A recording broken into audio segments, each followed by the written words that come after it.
Hello, everybody. Welcome back to the Low Budget LCS. I'm Popova. I am joined today by Mobron, and we are going to be casting some commercial semifinals for you.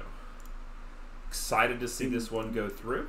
And yeah, I don't think I've seen Ego Curve before, but Sensei Randall's put on a fantastic performance last time, so excited to see the series. Indeed. I do know a few of the gentlemen from Sensei Randall's, but I'm not super familiar with Ego Curve as well. So we'll have to see what they've got to bring to the table. Absolutely. I'm just going to quickly pull up. Not that it matters a ton, because it is pretty small, but the bracket that is remaining as we wait for our two teams to start the old pick ban there. So as you can see, Sensei Randall's, they are the favorite. First seed coming in here to the semifinals against Ego Curve, a little bit the underdogs. 12th seed looking for an upset. Indeed. I actually do know Ponta. He's a familiar face around the commercial level playoffs scene. I believe I've seen him, in a few finals performances as well. But more familiar to me is the side of Sensei Randall's with Hyde and Shrouds, our famous Akali main, and then old no name, very solid player, jungler, and Kuni, kind of like I see him as like the Charlie Day of the LCS, just wild carding it out. A gentleman such as myself who likes to coin flip a lot, which I respect. And then very solid bot lane with Versailles and Slothman, both pretty solid mechanical players. Yeah. Cool to see, fun to see, and looking forward to it. Indeed, indeed. Just have to see what the draft brings. Mm-hmm.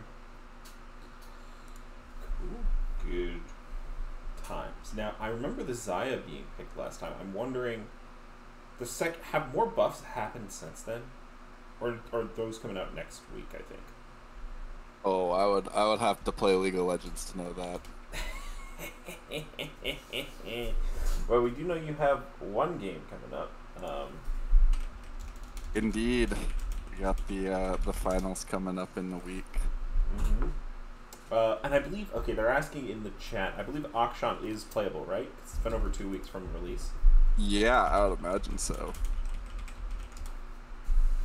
Just gonna go ahead and say that, and if it's not true, well, I can get crucified at some other time. Yep, I'll gladly take the blame for that one. It's been like years since that champ's been released. Yeah. I'll die on that hill. I'll die on that hill in the LDLCS. Well, okay, I see the thread yesterday at 7:46 a.m. Hyde and Shrouds asks, are we allowing Akshan?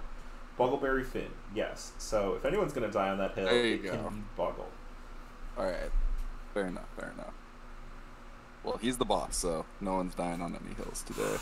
Quite. We're all living on our hills. Mole people. Yeah, absolutely. Should be a good one. We're just waiting for everyone to pop back into this lobby. Yeah, so good times. You looking forward? Do you still watch like the competitive scene at all, or are you just like not playing League right now? It's been a minute. Sometimes I check on the Reddit and like see who won the games, but even when I was playing, I don't really check on. Like I don't watch the games, I guess. I'm not much of a League watcher. Fair. Ego Curve about to go crazy in the chat. Kind Summoner popping off for his boys. I dig it. Oh, our fifth can't join. Remake says XD. Some of them. So you're gonna get a new lobby here in a little bit. Tojan, Lojan.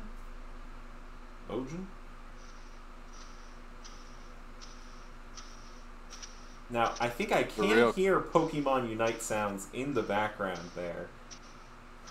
No, that's like, I don't even know what that is. I'm gonna close my window though. That wasn't Pokemon Unite? Like, no, it's like sounds like a power tool or something. Oh. Okay. I see. Any Pokemon Uniters in the LBLCS, hit me up. We're mobbing. We're climbing top 100 this split. Oh, okay, okay. Just need to win 61 matches in a row. Easy. Oh my goodness. That's a lot of Pokemon Unite. Well, the matches aren't that long. That's not happening. They're pretty easy. That's like the reason I've been playing more of it.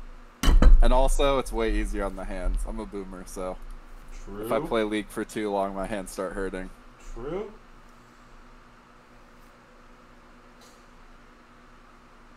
Got some folks out in the chat. Too many video games.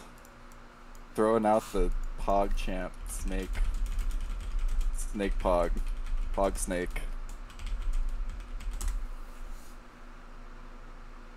Now the real question is, can you throw up the bet? Because that's what I'm personally interested in. Perfect, because I'm throwing all my money on the first game. We're just going all in every game. We had budget today. I only have 11.4K, but you know.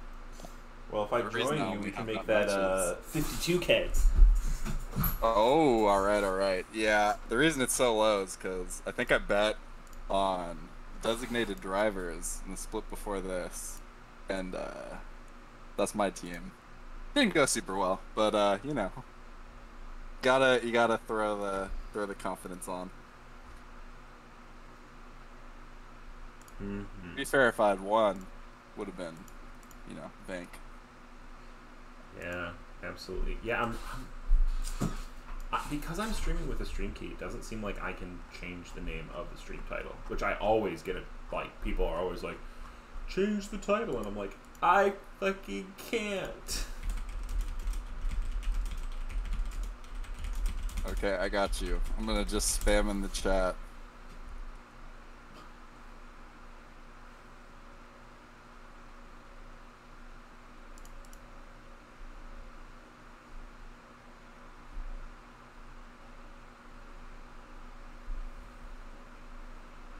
Easy.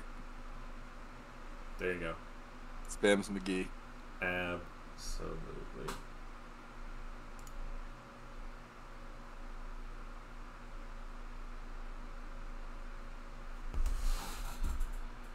Okay, got the pro draft.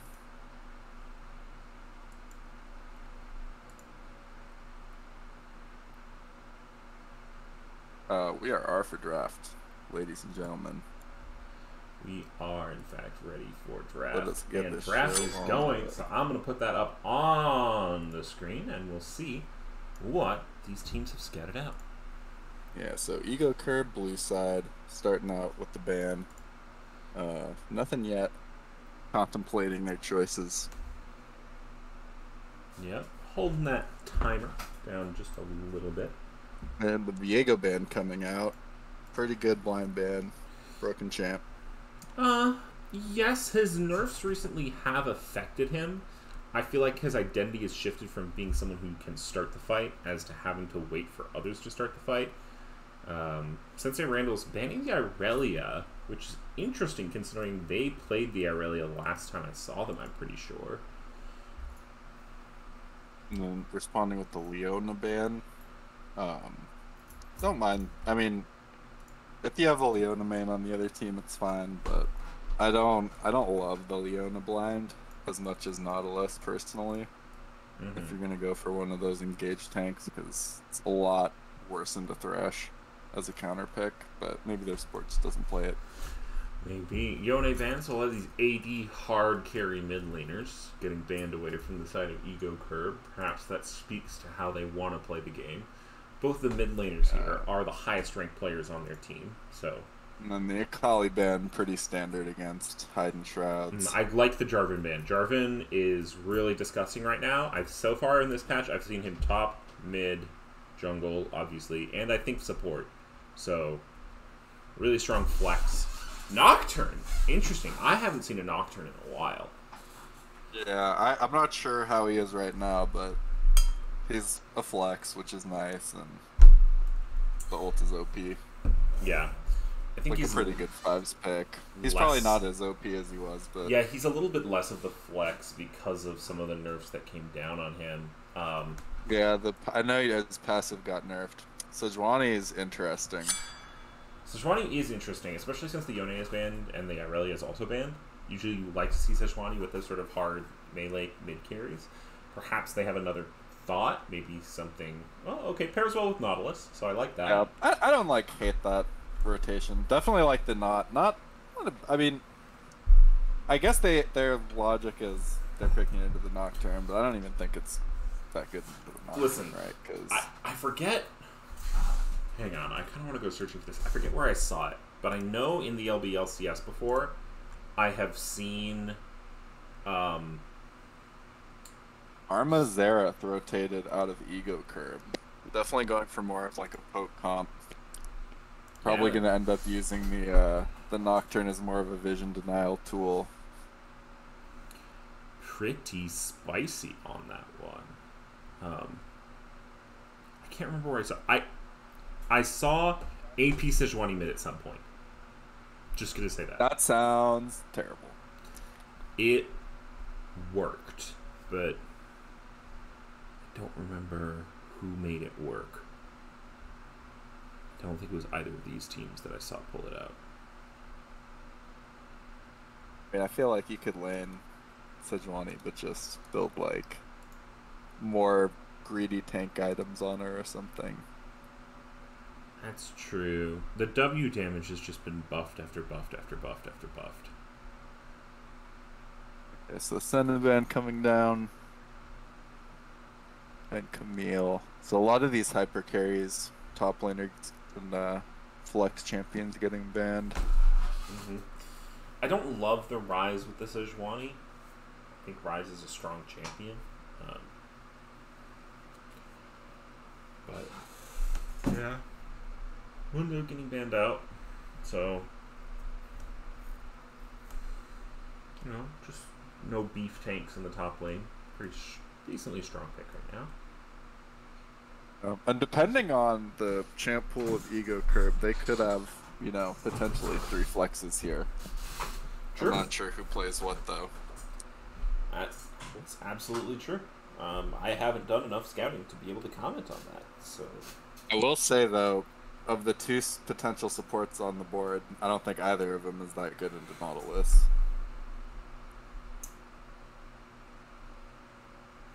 yeah, hard to say because if Not can't find the hook and you can poke him out, he's actually kind of squishy.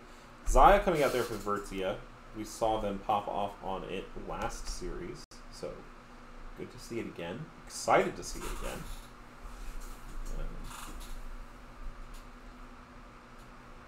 Samira being the answer. Now, I definitely think I don't like Xerath Samira. I feel like Karma Samira may be a little bit better. But yeah, it's looking like Gnar, Nocturne, Xerath, Samira, Karma. Yeah. Which is an interesting comp. With Samira, you want more CC setup, no? Because of her passive? I think there's a lot of champions that want to do different things on this comp. And overall, Sensei Randall just wants to go in and put circles on you. Yeah, I think I do like Sensei Randall's comp a bit better. I agree with you that I don't love the sort of blind Sejuani here. Just because it's like... I think it kind of worked out in the end. Yeah. Funnily enough. You don't have a lot to help you proc your passive is the only thing. It's a little sad. No, I mean, you have to, go try to meet up with Nautilus and run around the map and kill things. Mm-hmm.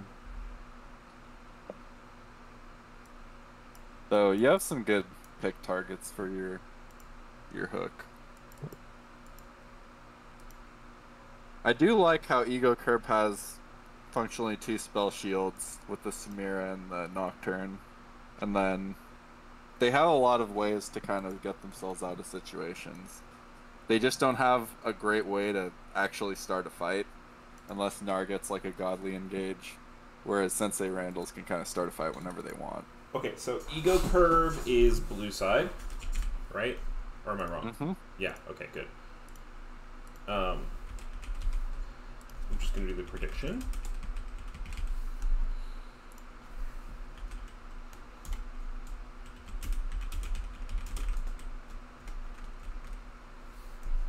Cool. And 5 minutes mission time, or 5 minutes, 2 minutes? 2 minutes? Probably 2. 5 might overlap at the start of the game. Go ahead and get that one up there. Thank you for typing in the chat there for us. And yeah, you can go ahead and bet those hard-earned schmeckles. I can't, because I have to choose the prediction. But, y'all go ahead and pop off.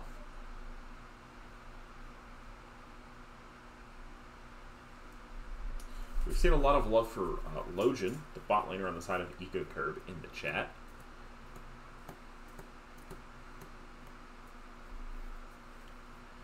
But yeah, overall, I'm excited to see this one. I think that the identity of Ego Curb is a little bit all over the place, but having not scouted that hard either of these teams, I think that it's possible they're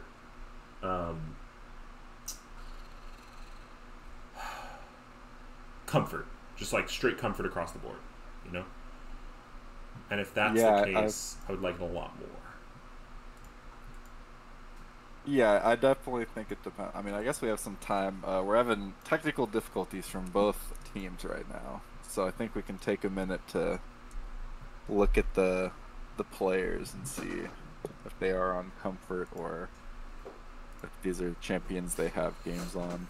True. All right, it's time to pull up the old op.gg. All right, you want to do Sensei Randall's, and I'll do the other team, Ego Curb. Sure. Well, I started with Fizmeek, so I can tell you 19 NAR played, most played this season, 53% win rate, about a 4 KDA. So it is comfort. Indeed, and then same with Ponta. It's comfort with the Nocturne. This is most played by far. Now, do you think the Nico or the Ryze is going top or mid? I think. Wait, let me look this draft again. I would guess top because Hidden Shrouds has an 86% win rate on Nico this season. Granted, that's over 7 games, but I'm pretty sure that is 6-1 and 1 lost. So. Nope, I would agree.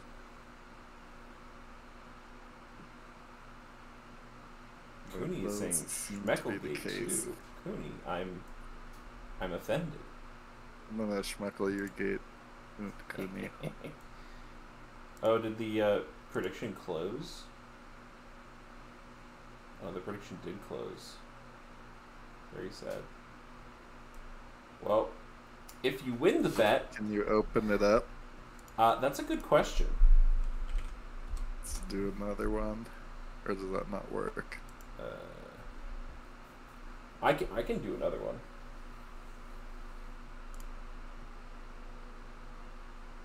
Do we? I'll reopen it. I'll give y'all more time. How about that? Oh wait, that's a poll. I don't want to do a poll. Okay, we are getting into the real champ select. So it should be about 3 or 4 minutes before we get into this game. Yep.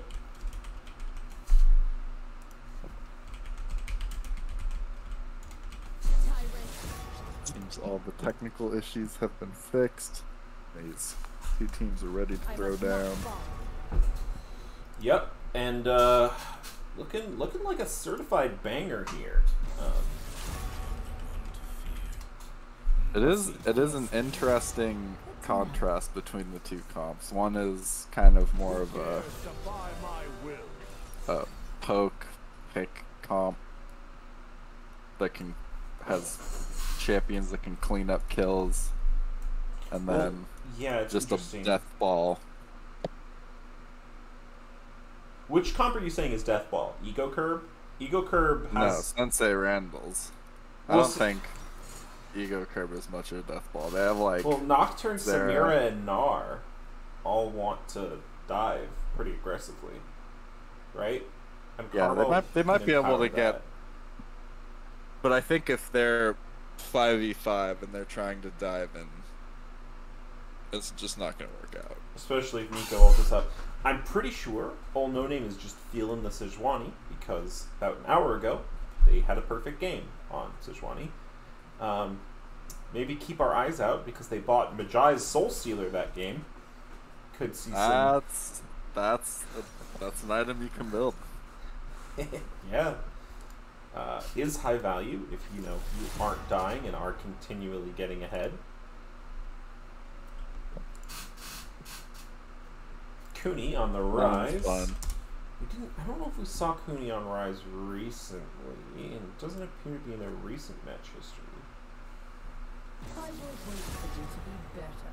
So, wondering maybe why they picked it. I don't actually see them playing it in ranked at all this season, so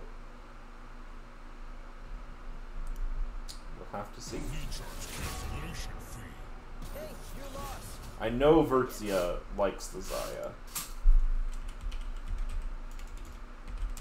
And Slothman plays a lot of stuff. Don't see Nautilus up on this list here, but not the hardest champ to execute on. Yeah, I mean, half my games this season have been on Nautilus, and let me tell you, I'm not a great Nautilus. But it doesn't really matter. You just press R on people. Yep. And then auto attack them. And, yep. Now, I do have to say, Luckily, I would have kind of maybe liked to see, maybe All No Name doesn't play it, but Nautilus can jungle after his buffs to the E damage to camps. And Nautilus can jungle well, even. yeah, I'm not sure if it's worth putting it jungle though. As far as like opportunity costs go, like I think Sejuani might still fill that role better. That's fair. I just like it. Like, I don't think they hard countered the Nautilus here by any chance. But I do think that Nautilus can have counters. And so then holding the jungle. Yeah, maybe if they send like, I don't know, if they had pulled out something like specifically to counter the Nautilus, they could like send a jungle and pick a different support. Okay, so we are starting the spectator delay right now, folks. So we're at 2:50, and we'll be getting this show on the road. All right. Now, we've talked a bit about the comps. We've talked a bit about how the comps want to play. Tell me who wins. I put all my schmeckles on Sensei Randall's. Okay. Going with the safe bet in the first seed. I will take the death ball comp over the poke comp with like not a lot of engage. Like any day, I think. Well, I guess it's not really. It's just Xerath that's the poke, but I think that it's the easier to execute comp is on Sensei Randall's side. Mm-hmm. However, I do think that if they're able to, well, Nocturne's not a super great early jungler, but neither is Sejuani. If they are able to like flip a 2v2 top side, I think that would be a good way for them to get in the game. Or if Samira gets ahead ever, it's pretty rough for Sensei Randall's. Yeah, and I think it really depends on how the early game goes. Yeah. Little interesting because Nocturne does kind of want to just hard farm up to 6. So actually, thinking about this matchup, I would expect the Sejuani to be slightly more proactive. But I think if the Nocturne tries to... If it's a 1v1 early between Sejuani and Nocturne, I'm pretty sure Nocturne will just win as long as he's taking Conqueror. Definitely. I mean, I think either, like, whatever you take, he just outstats Sejuani. But, that's not a vacuum, and laners can roam. Indeed. Well, if we look at the other matchups, I mean, I would imagine Nico has the push on Gnar. outranges. And then, I mean, not that I'm an expert on the Nico versus Gnar top matchup. But I know Ryze needs to pour a lot of mana into the wave to stay even in tempo. So I think Xerath should have the push on Ryze. Yeah, especially because Xerath has that nice mana regen built into his kit with the auto passive. And then, I don't know. Bot lane is a little bit dangerous for the side of Ego Curb, in my opinion. If Karma ever gets hooked, she just instantly dies. Absolutely. Well, we are about to get into game here. Spectator delay has counted down to 0. Mr. Dying Duck, what have you missed? Not much. Just the draft and us talking about the pregame. Nocturne, Karma, Xerath, Samira, Gnar versus Sejuani, Nautilus, Ryze, Xayah, and Nico. Ego Curb versus Sensei Randall's commercials semi-finals. And I believe they will be playing, I think it's Rising Tide S Eagles, who are the other team that are in the finals. Indeed. Though I also don't know too much about that team. Alright, I'm going to go ahead and get the spectator camera all set up. Zoom out just a tiny bit. Gonna let it rock. Alright, now we do see 5 stack from the side of Sensei Randall's, pinging that they're going straight down to bot lane. Nico pinging that they have not leveled up Q yet, so... Yeah, this is the pathing that I like going bot side, is going through bot lane and then cutting across. Indeed. Oh, if they run to that bush, Looking good. This might be Oh, the ward get from warded Ponta out. spots them out. Oh, doesn't get the ward. Unlucky. Unlucky and very sad. Maybe a little bit of lack of coordination. So they are going to continue to look here. I do like it when you have the Nautilus and the Sejuani to at least look for something, but... Just a little trade of wards. No ward getting put down on the top side. Yep. That's kind of a moot point. Yeah, maybe would have liked to see the Gnar go for the invade there, but they're pretty certain where the junglers are starting. Both junglers starting bot, not going to switch it up too much, so just about standard.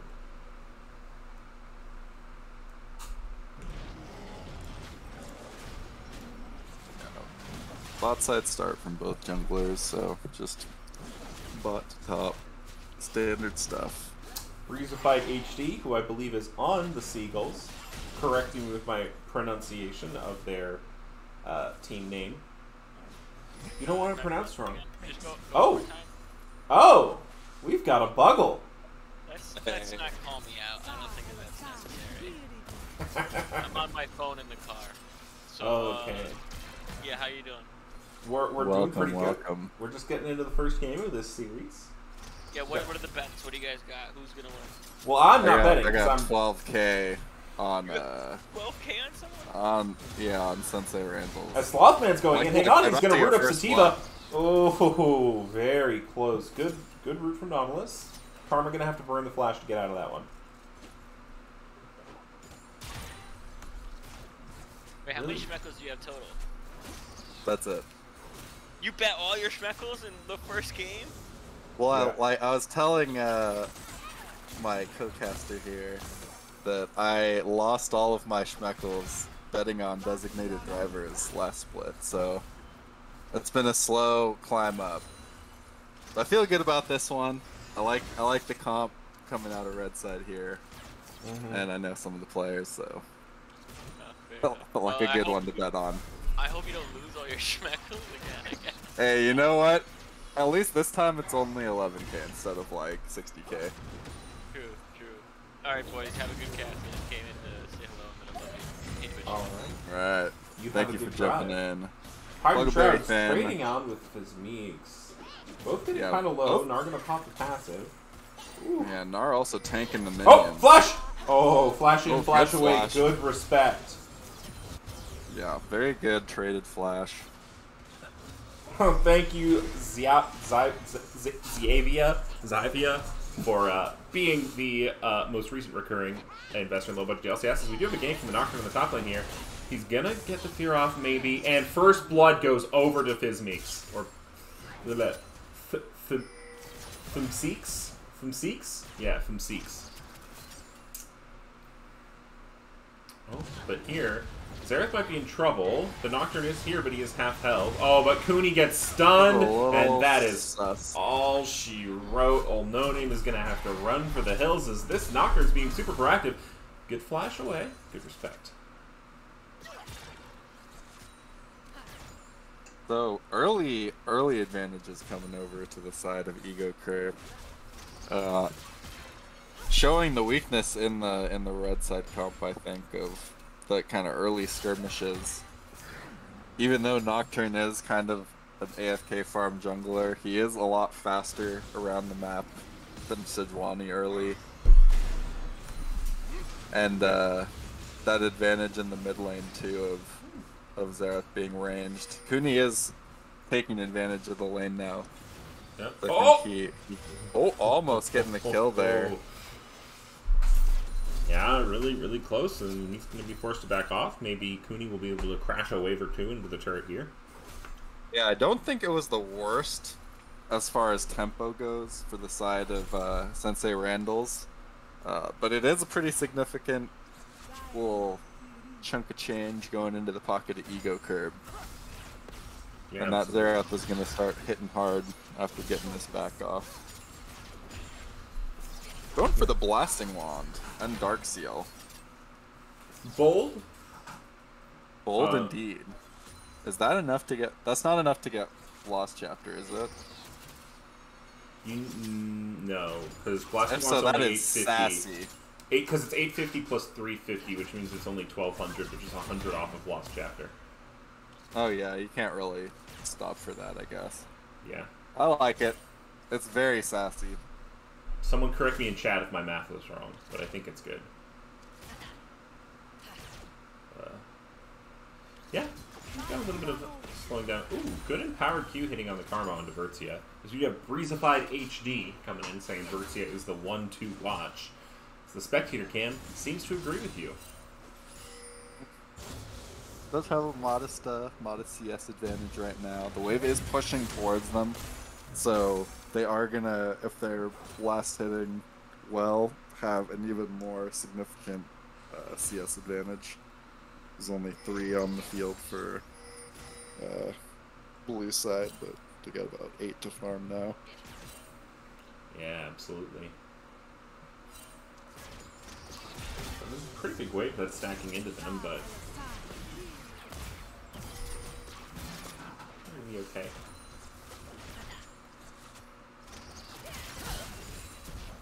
Root Collar, gonna go ahead and clear a number of those minions out. They're gonna farm this pretty well into turret actually. But Nocturne go ahead and just picks that one up right there. Indeed, and I think they're kind of okay giving that dragon, but lots of good early game advantages coming out of the side of Ego Curve. Definitely surprising Sensei Randall, I would say. Yeah, definitely Nocturne being very proactive in the early game, paying off, getting his mid and top both the kill. Hasn't translated to too much pressure in either lane yet, but it certainly feels nice, and getting that dragon, having that ocean. Sad that it's not going to be an Ocean Soul, but I'm very happy to report that this will not be a Cloud Soul game. If you look in the bottom... Oh, hang on. Sejuani's here, Nocturne's here, Nocturne diving into the Vertia, Vertia going down, but the side of Ego Curve are also very low. Oh, but the Xerath ult comes down. Does not manage to snipe out Slothman. Slothman escaping with a sliver of health. Looks like Hide on Shrouds is looking. Yeah. Really well coordinated from Ego Curve there. Yeah, they're playing a clean game. Not giving up too much. Oh, hang on. Realm Warp's coming in. Rise is going in. He flashes, gets the root down onto the enemy support, but might be rooting himself. Nautilus hook goes wide, and Old No Name can't hit anything. Oh, and he gets stunned, and Samira goes in and gets the kill. Now Slothman in trouble. Samira gets S. Kills the support, and now he's going after Old No Name. Old No Name has to back off, gets the stun down. Vertia now here to try and clean up, but it's 3v1, and you can't really do that. Yeah, pretty. The gold lead just keeps getting a little bit wider every fight. I think if I'm Sensei Rambles, I kind of want to slow it down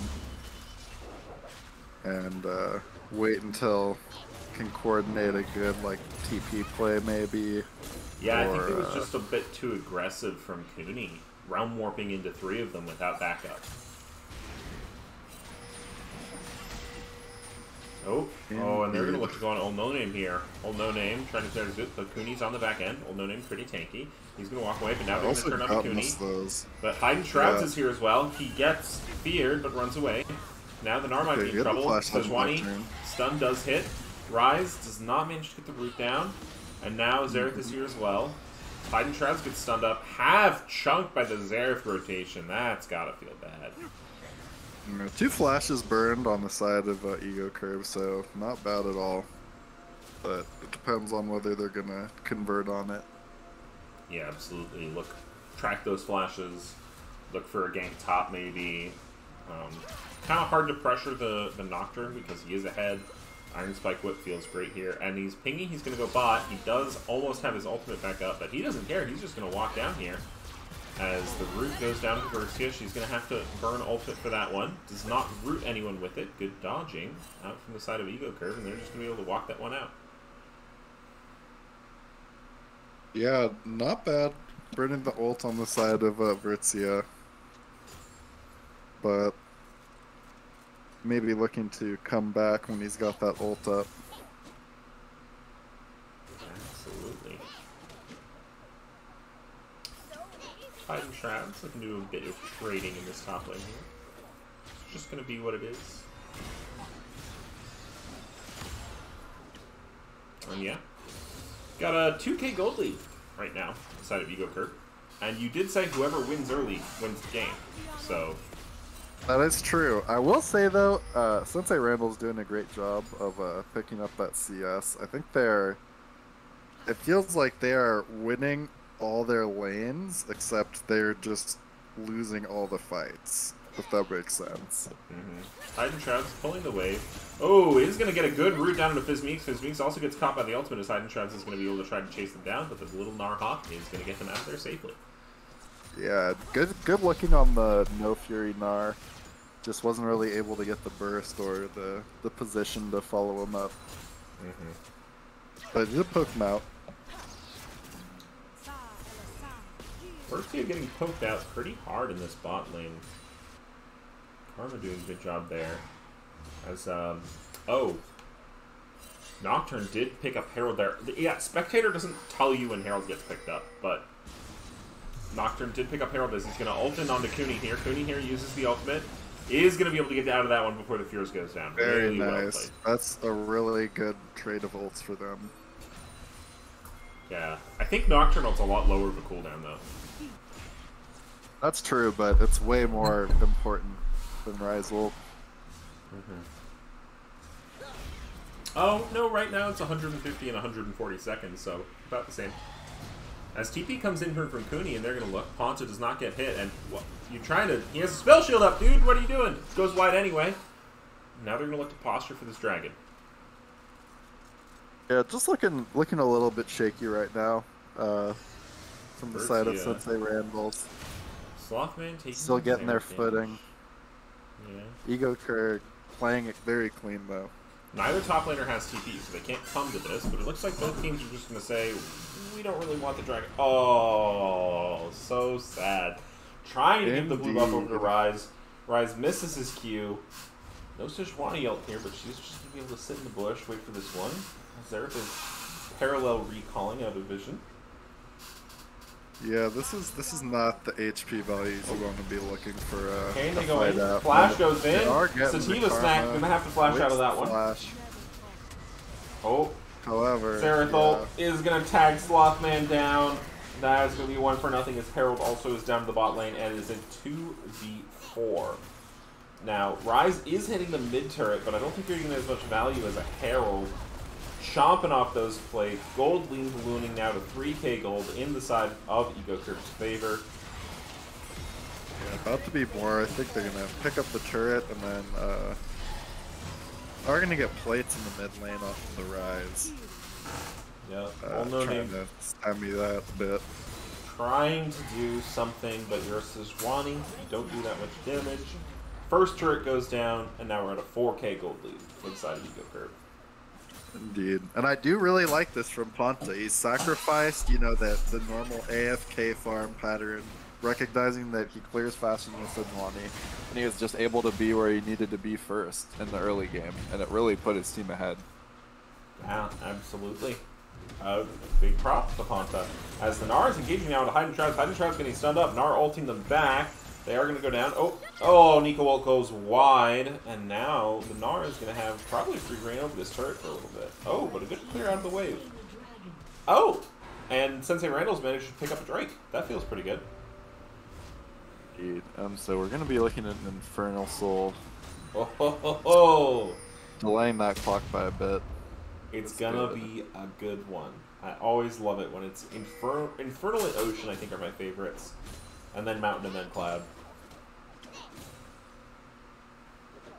How about you? Are you an Ocean Soul enjoyer? I mean, I guess I'm an Infernal Soul enjoyer, if I'm being honest. But I mean, Ocean Soul's, like, definitely one of the best ones. Yeah, for sure. Gnar is going to probably be able to take this turret down. Well, Hidden Shrouds maybe getting in there just in time to help save it. As Slothman and Old No Name are also going to roam up here. Slothman, autoing that ward, did actually give them vision.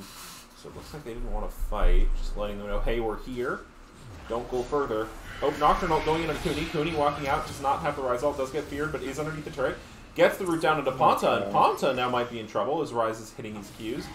Uses the Realm Warp, is going to look for him, and that, oh, but meanwhile, Old No Name on the other side of the map is in trouble. So Sejuani goes the wrong direction as he tries to re-engage, is going to get killed. Ponta now in trouble as Vertia flashes in, is going to be able to get the kill, and it's a 1-for-1 on either side of the map. First blood coming out from the side of Sensei Randall's. Good job getting a kill onto the Xayah. I think that is their kind of ticket back into the game. Is the Fed Xayah. Yep. Lojin looking here on the mid. Maybe a little bit too aggressive with their freezing there. Nautilus ult is going to go. Hidden Shroud's going to get the Everfrost root down. Heal comes out, but that is not going to save you, and that's a shutdown onto Vertia. Really good 2 plays, getting a lot of gold onto Xayah here. Yeah, I think that was probably like the camera was somewhere else type of situation. Definitely been there. Yeah, and Xayah is now just eking out like a 20-30 gold lead against the enemy AD carry with that pretty significant farm lead that they've built, and now those 2 shutdown kills. That's going to feel pretty good as she's probably going to be able to pick up her mythic. Very nice again that they could funnel that gold onto the Xayah. Yeah. And So they can just have hide on shrouds be a little hand grenade, just to throw it at the enemy team. Absolutely, as we do see, Hide on Shrouds does actually have a Dark Seal, 1 stack on that, 6 steals on, or 6 stacks on Xerath's Dark Seal. So it does end up being a pretty good value buy for him.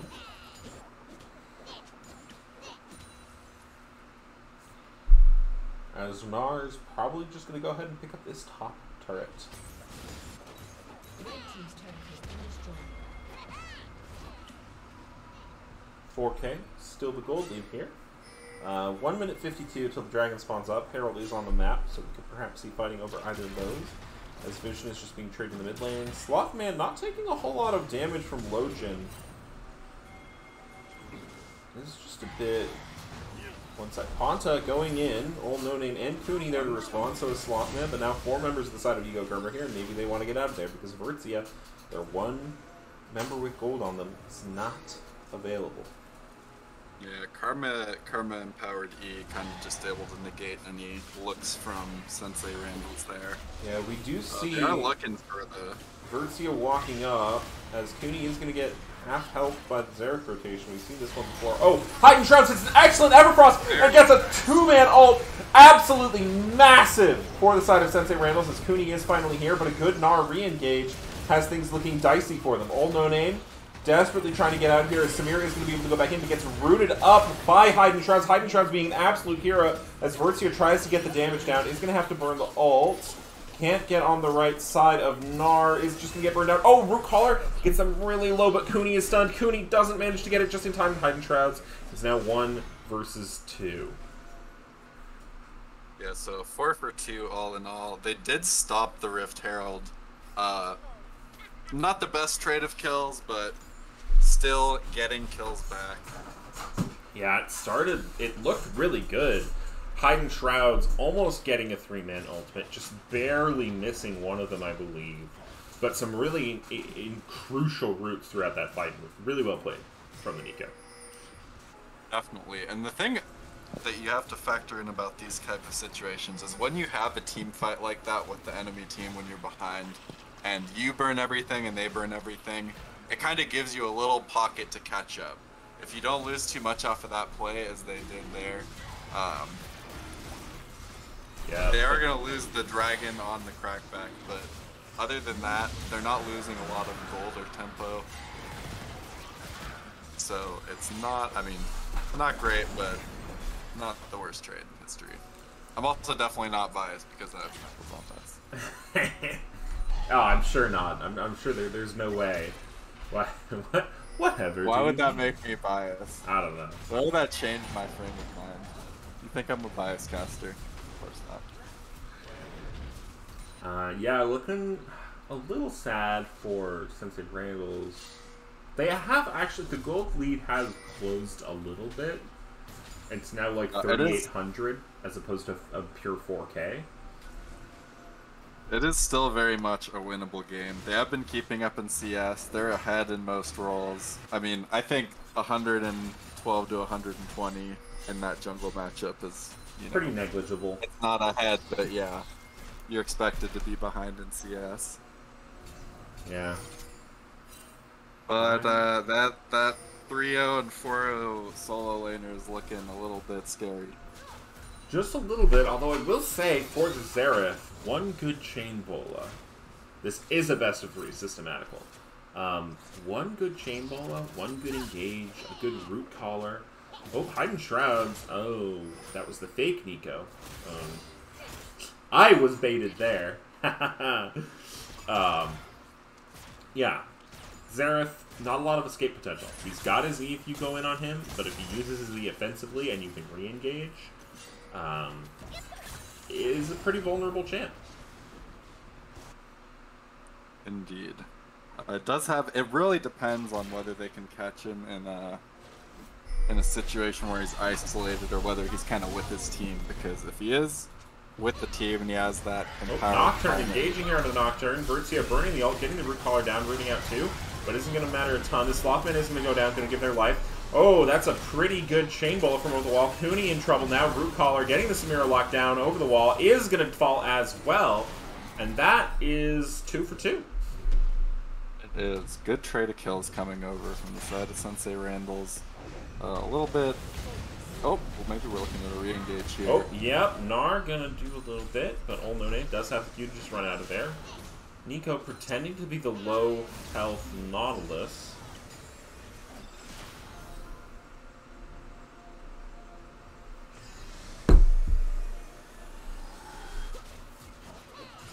That's not going to come to anything. Yeah, I think we're back to neutral here. Good that they're getting to reset. We'll see if they're going to be able to defend this turret. They have the Rise Sejuani. So they're actually going to be ahead in tempo for a little bit here. It looks like they have all their waves pushing except for bot. They're all fresh off of the recall. The Xerath is in.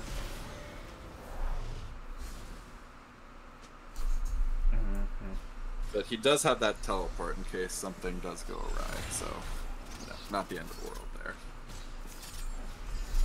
Yeah, not going to be too terrible. Stabilizing again. The gold lead is back to 4K even. Okay, 3,900. But Vertzia continues to get gold. Is now actually they are 600 gold ahead of their lane opponent. Now, in the mid lane, Xerath is, 800, 900 gold ahead of his lane opponent. So, different lanes have different leads. Oh, Verts, you're going to be in trouble. Oh! Uses the on the ult last one. a bit too early. Xerath holds it, snipes it well. Does have a fully stacked Dark Seal. I do like not, building that into Magi's, Yeah. just in case. Like, going for other stuff as long as you can. Because the other things you can buy are better. Yeah, thanks you for the I think a little bit of Magic Pen would go a long way for Yeah, him. absolutely. Though. Oh, that's Unlucky. tragic. That's that last, quarter of a second where damage won't stop the back. It's very rough, but, easy come, easy go, as they say in the biz. Yeah. Side of Ego Curve still sitting on 0 towers, taken down. Looking pretty in control this whole game. Yep, and they're going to go ahead and start this other Infernal Drag as the side of Sensei Randalls are kind of on the back foot responding to this one. It is just going to get burned before they have any chance to respond, and now that is Soul Point. Yeah, that's a pretty rough situation for them because now they are kind of in the position where they can be put in checkmate, where the Soul Point really doesn't mean too much on the side of Sensei Randalls, but they can just go take the Baron, or they can, trade the Baron for the Soul. They have a lot of options now. Yeah, it's looking kind of rough. Ego Curve have done a good job sort of maintaining their lead and not giving too much ground. I think critically keeping Kirito.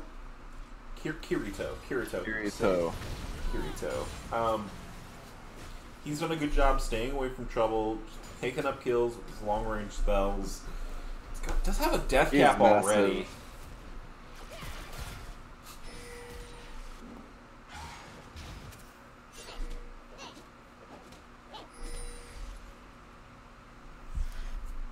Yeah, and they're. Overall, the level difference not looking too bad. They're keeping up in experience. They're half level down mid. That's about it. But really the only worrying thing is the dragon. They do really need to contest that 4th dragon. Yeah, and I want to see another good, strong Niko come out here. I think last time we saw that that's happen, probably the ticket. Or playing around either Gnar or... Well, they're going to get a chance to see the Gnar burned. Oh, Heightened Shrouds goes, flashes in, Kirito flashes away. Very respectfully says, oh, I don't want that. So, Playing conservatively. all chat says, bro, my heart. Indeed. And also, just testament to Kirito going... I mean, it wasn't the most aggressive lane opponent you could play against, but going 0 deaths with teleport when getting focused is pretty impressive without the Tiva defensive Smack might summit. be in a little bit of trouble. Does have to just flash to get out of the way of the Niko route.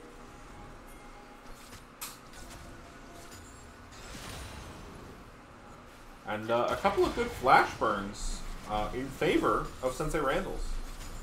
No flash on Karma, no flash on Xerath.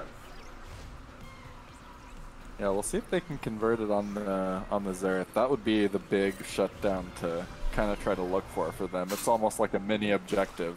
Yeah, and would you like to see that go on to, like, what member? Do you want to see them keep stockpiling gold on Brutia? I would maybe like to see them get Coney some gold as well, just so they have an AP and maybe threat. But yeah, I think they definitely just anyone works. Anyone but Nautilus or Sejuani. Anyone but Nautilus. They just need to focus on getting it. Oh, now can you do some scouting for me? Because I don't want to move the directed camera around or mess anything up too much. Sure. Can you figure out who Sejuani has anathemas on? Let's see.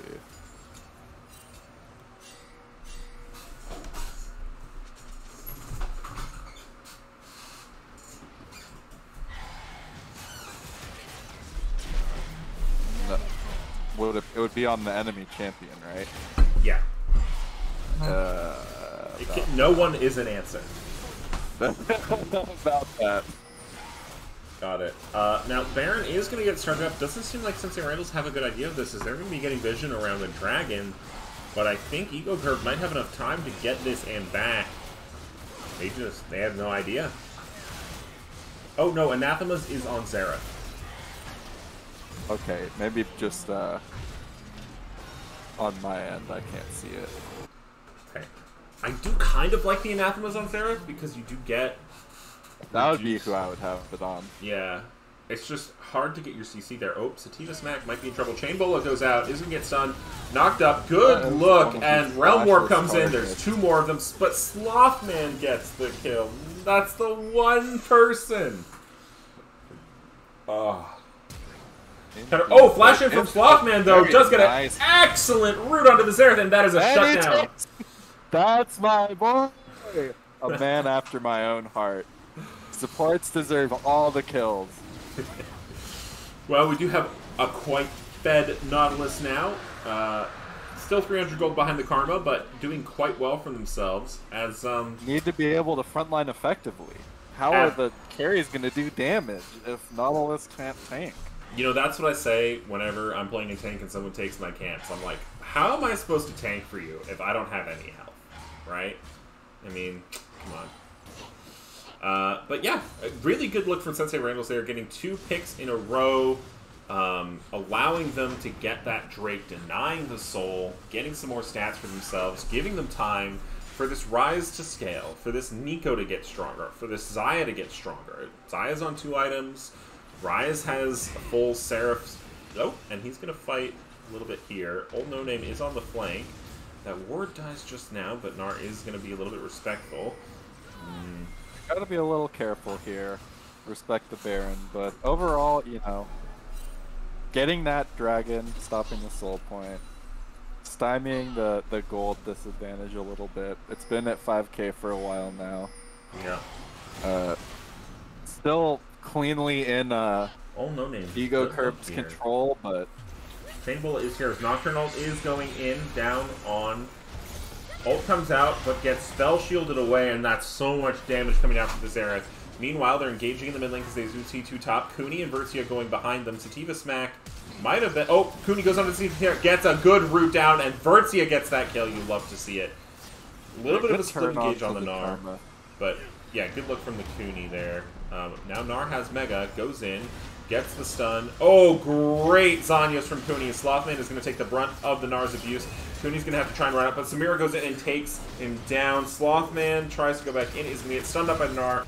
Kirito's flash Qs for the kill, and Vertia is alone against the world. Does have Feathers down, fighting in this choke point. A big root collar, but heal is enough to keep Gnar alive, as now Old No Name is in trouble under the turret. And the Sterix is going to save the Nocturne, and that is a full ace in favor of Ego Curve. Yeah, 1 for 5. It started out looking good. Oh, Hidden Shrouds now. Flashes in, does not get the root, does not get the ult down either. Everfrost goes wide, and they might be in trouble under the turret. Does get that root, but the Xerath is just going to be able to hold that. Oh, but he mistimes it! But Hidden Shrouds gets away. Survives, and may have saved his team in him. Maybe. But Did buy a little bit of time. Cooney is on the back end, manages to find the Xerath, and that's flank a kill. After flank. This looks good. Shirelli is coming out from the Karma. Randall. Oh, but the Nocturnal is there. Oh, but he has Zanya's up, but his team can't get to him in time as he is feared and taken down. Hidden Shrouds now looking for the Gnar.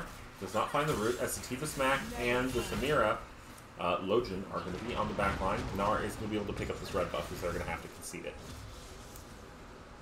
Yeah, looks a little bit, just trying to pick up what they can on the side of Sensei Randall's, but pretty disjointed on the small trades. Yeah, absolutely. Maybe a little bit of nerves coming out here in the semifinals game, as it is important, it is impactful. Indeed. I know there was talk in the channel earlier in the game, and LeChance said, doesn't matter what seed you are. Well, I'm paraphrasing, but all that matters is the heart, as Ponta now does have full 3 items with that Guardian Angel completed. Vertzia, I think, has to be sitting on a fair amount of gold here. Zerathol is just going to come down. Looking for the Zerathol. Looking for Not converting, Vertzia. just poking down Vertzia, not too bad. Vertzia also doesn't have any lifesteal, so that damage is going to stick. Yeah, you have to imagine Vertzia is going to look to reset in the 40 seconds before Drake, but yeah, okay, there the recall goes. Probably has an item. Queen getting caught, though. Oh, and he gets absolutely deleted, and now Old No Name and Slothman are going to be in trouble. Old No Name using the Blast Cone does get stunned up by the Gnar, has another Blast Cone, but there's too much damage, and they're just going to get killed. Slothman now is the target of the Samira. Samira gets a double kill. Old No Name clone goes through, but this is disaster for Sensei Randall's as...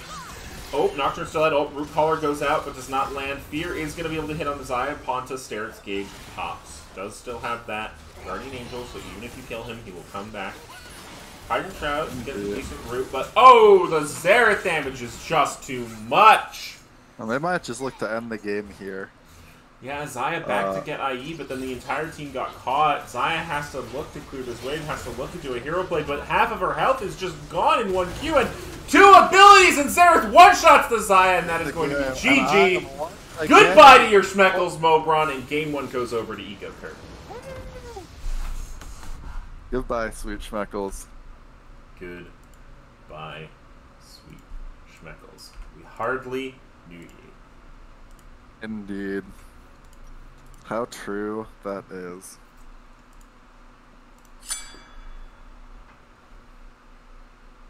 Well, an excellent game coming out from Ego Curb. Really clean. Never really felt at any point like Sensei Randall's were going to win the game, at least from my perspective.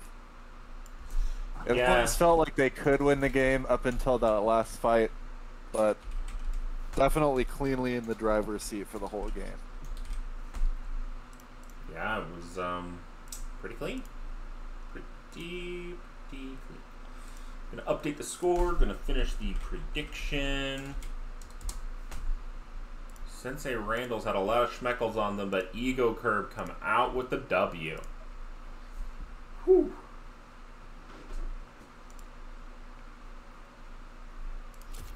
Go ahead and look at the graphs here. Kind of as expected, Xerath heavily chopping the charts, followed by Gnar and then Xayah.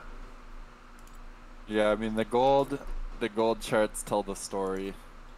Really, just the 14k and 13k, almost 14k on Gnar as well. I mean, we saw Kuni pumping combo, machine gun combo after combo into this Gnar, and his health bar not even moving. Yeah, and Sensei Randall's looking to keep their tournament journey alive with this next game. Ego Curb looking to crush it out and move on to the finals. 12th seed versus 1st seed upset here in game 1. And Nadnor347 says it pretty well. That Xerath hitting different. Xerath was absolutely massive. It will be interesting to see how the draft... 27k damage. Yeah. Pretty big number. Draft adaptations. Do you ban the Xerath? Do you pick something that could be more oppressive into it? Really feel like in Champ Select, Sensei Randall's had a really good idea of the comp they wanted, but they did end up giving Ego Curb a lot of the champions that are not only their most played in the respective roles, but their highest win rates as well. Yeah, absolutely. I think, again, the comfort definitely came in as a factor. Yeah, and that's what we were talking about right earlier. It doesn't really matter if your comp is bad if you are just that much more comfortable on your champions. Yeah, I mean, in respect, every lane one on the side of Ego Curb, Ponta kind of had the tempo advantage as well, as will happen in that matchup, and I think they saw their point of strength and really pressed it to the end.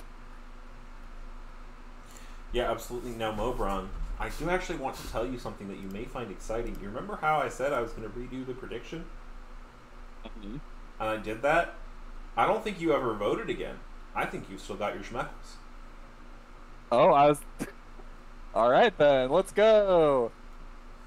Let's see. Let's see if I can lose them this game instead. Wait, Cooney? Cooney bet against their own team in one part of that pot. That sounds... Yeah, I mean, sounds about right. Cooney has some explaining to do. Perhaps they saw all of the target bans coming out to them and said, oh, this is GG. Perhaps. That's an interesting one, to be sure. I don't know why I'm A little bit sussy. My loot.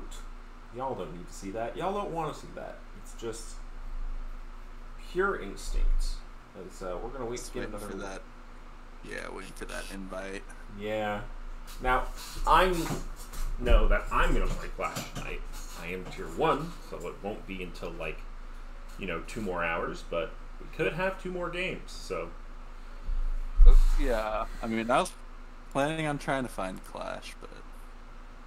I think, what tier are you? Because there were some people looking for tier 1 people in, I think I'm tier 2. Happy Dream is looking for a bot lane and jungle. Oh, that actually might work out, because I was trying to play with Malden, bot laner. So we do have... That would be perfect. I'm gonna hit him out. Here. Okay. I'll jump down into that spectator. And just give me 1 second. Polo is yelling at me. Mob Dog, as he's known as the emote. So I'll be right back. Alright, and I will keep the stream going. As, do have another lobby here. I hope to see a spectate link come out for me. Let me go ahead and ask for that. I'm just going to go ahead and ask chat. How you doing, chat? How's your Saturday? Is it going good? I hope it's going good.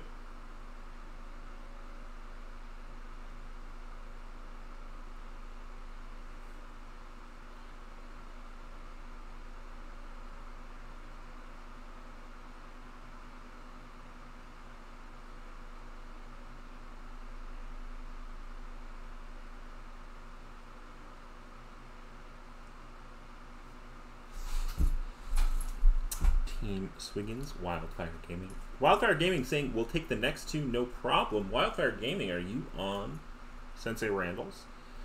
It'll be better if this goes to 3 games. You know what?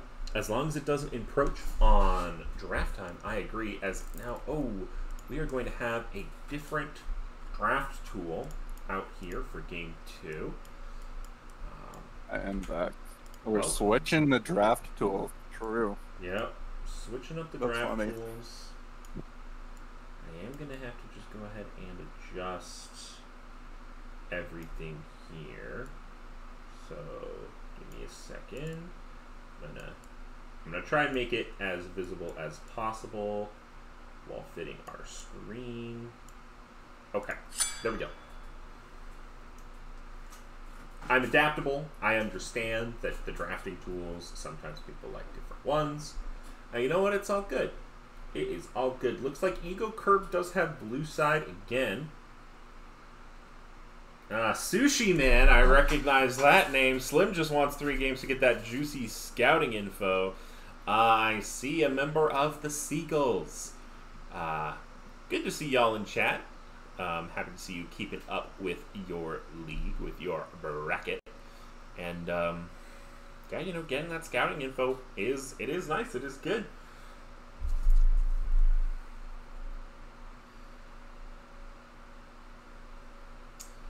we are just waiting for the draft to start. Oh, it has started, so 26 seconds is the timer for the blue ban. As Viego, first ban, going to be the choice again. Doesn't want to face the resets. Understandable. Very understandable. Irelia, going to be the ban out from Sensei Randall's Intermediate Quality Squadron. I have to imagine, because Eagle Curb has blue side, that Irelia must be priority for both mid laners. Leona going to be banned again. Eagle Curb says, if it ain't broke, don't fix it. Yeah, identical draft so far.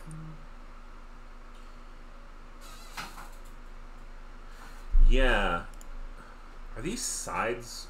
These sides are right. Yeah, it's literally identical ban so far. Yone ban coming out. I would expect the Akali ban to come out. Maybe something else. Maybe they ban the Xayah?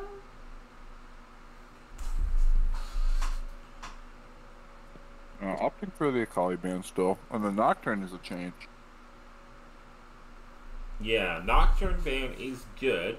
Certainly did have a lot In of lieu of impact the early. Jarvan Oh, ban. but the Jarvan gets swooped right up. You don't ban the Nocturne, you get the Jarvan, and the Jarvan is a lot more effective in the early game, so I count that as Indeed, a W for but- Ego Curb.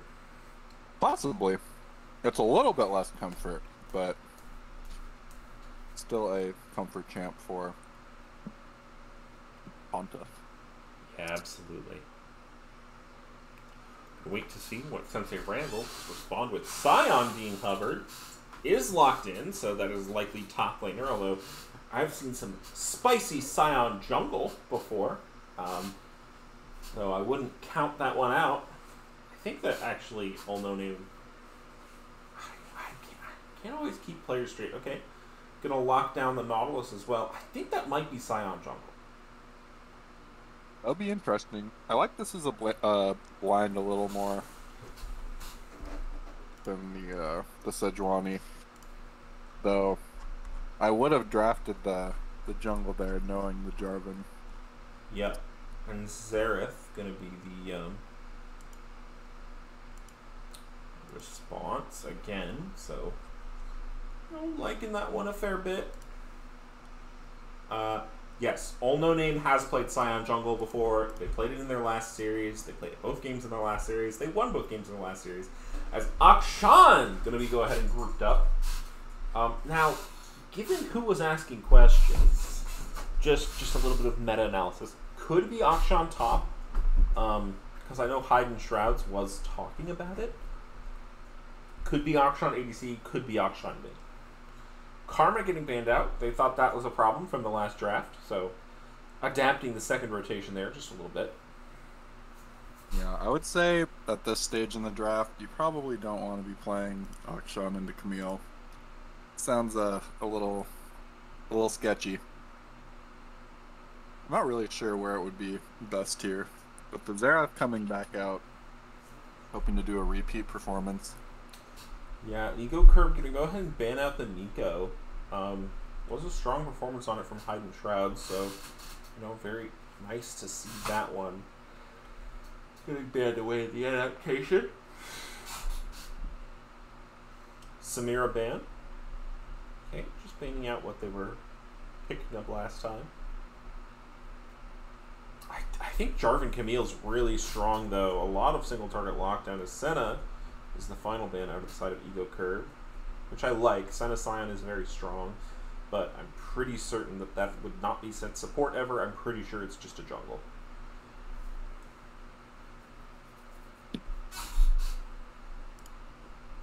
We will have to see.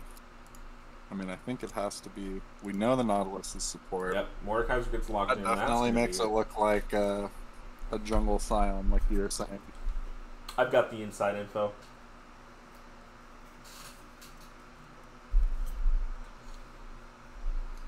Sensei Randall's jungler has already picked Wildfire Gaming. It is the Scion.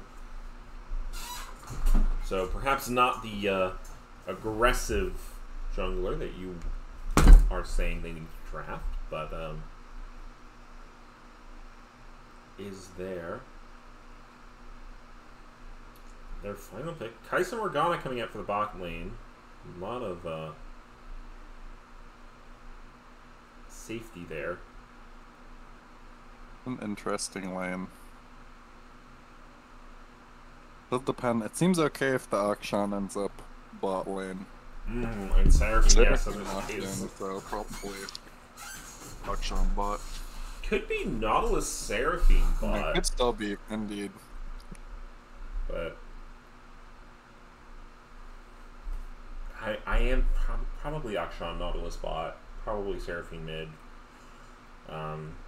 Interesting draft coming out, but now that the draft is done, I can go ahead and start up that prediction. It's the same as last time.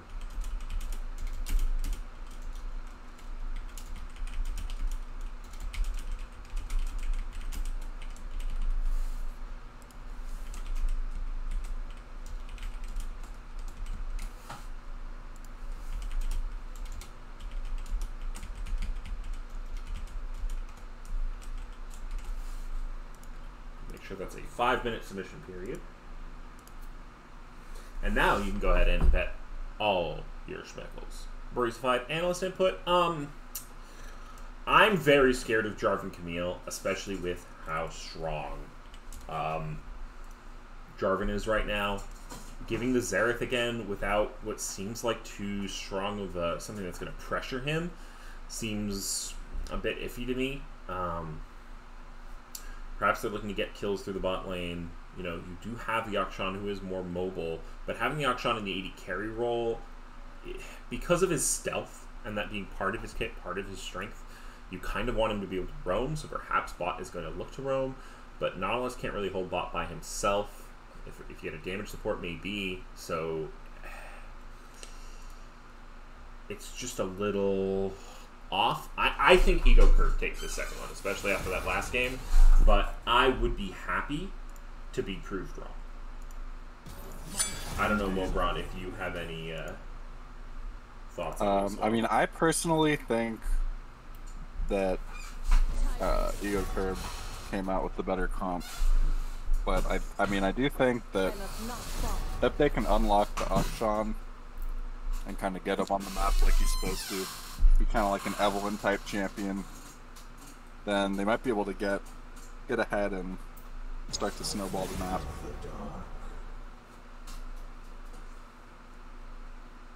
But overall, I think neutral game, things play out like kind of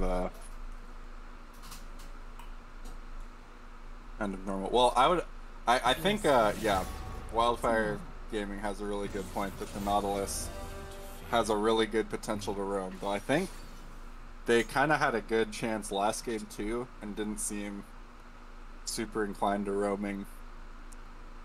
So we'll see if they can recognize that as a point of growth and try to unlock the map a little bit. So I think it's another situation where the bot laner's pretty safe. Yeah, I will be interested. We do see it as a sign of jungle more Kaiser top as expected. We'll be interested to see who Cooney takes. I almost want to see Cooney on the Akshan and Vertia. Well, I don't want to see Vertia on Seraphine necessarily because they're really good at AD carry. But I think it is Akshan mid. Okay, I like this. I like this better. Interesting. Yeah, I mean, I do like that as a better role to kind of, you know, roam the map, perma invis. Yeah. Whether the laning phase will be playable against Xerath and Jarvan is another We thing. must all make our choices. I have no real read on Scion jungle. I don't know how. I mean, I imagine it has like a decently fast clear. Old no name Scion jungle is pretty good. Just gonna say that right now. I believe in it. It's his big ganking tool though is the ult. Fine. I don't need more enemies. So it's hard to say like how effective he will be pre-6 because pre-6 you kind of rely on you know, hitting your Q, right? And that requires someone to walk into you. So you can do that maybe if someone goes for vision.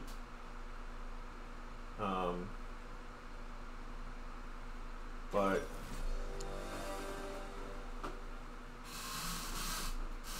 Yeah, I definitely think the Akshan mid's a little better. Well, I don't know about that. I don't know too much about Akshan. I think Well, I've heard a lot of talk about this. I think Akshan is he's definitely front loaded as far as ADC goes, but still he's an ADC, so he does scale. I've seen Akshans be absolutely disgusting, particularly in the mid game. I feel like it is kind of skill though. You have to dodge the Xerath's skill shots, and you know, to be able to affect the lane. He does have good clear though with his passive. Just trying to think through it. He can roam on bot lane, but the Morgana shield is pretty like. Well, it doesn't do much against Akshan.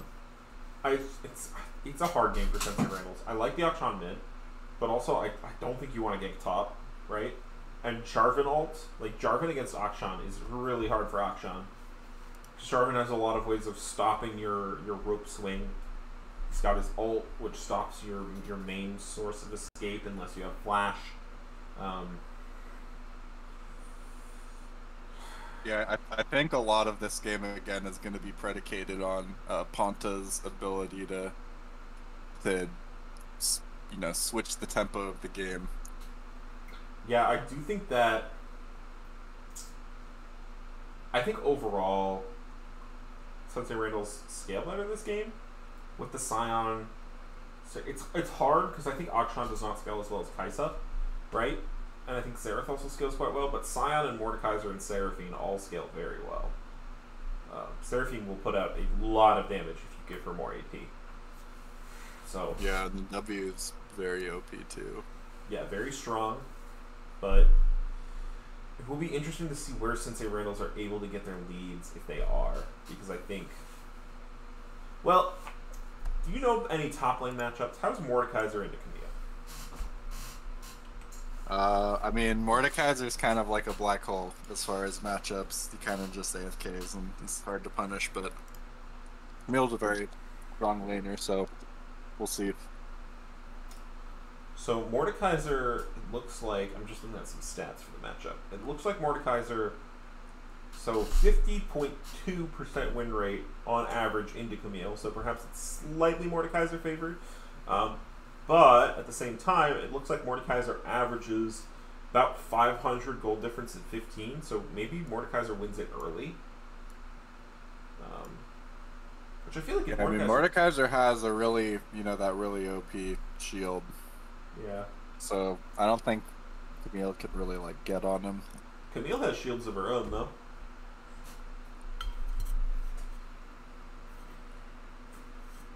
Yeah, I think it's definitely jungle reliant. Yeah, for sure. I do believe in All No Name Scion. It's hard for Scion to gank Capri 6, and it's incredibly easy for Jarvan to gank Capri 6.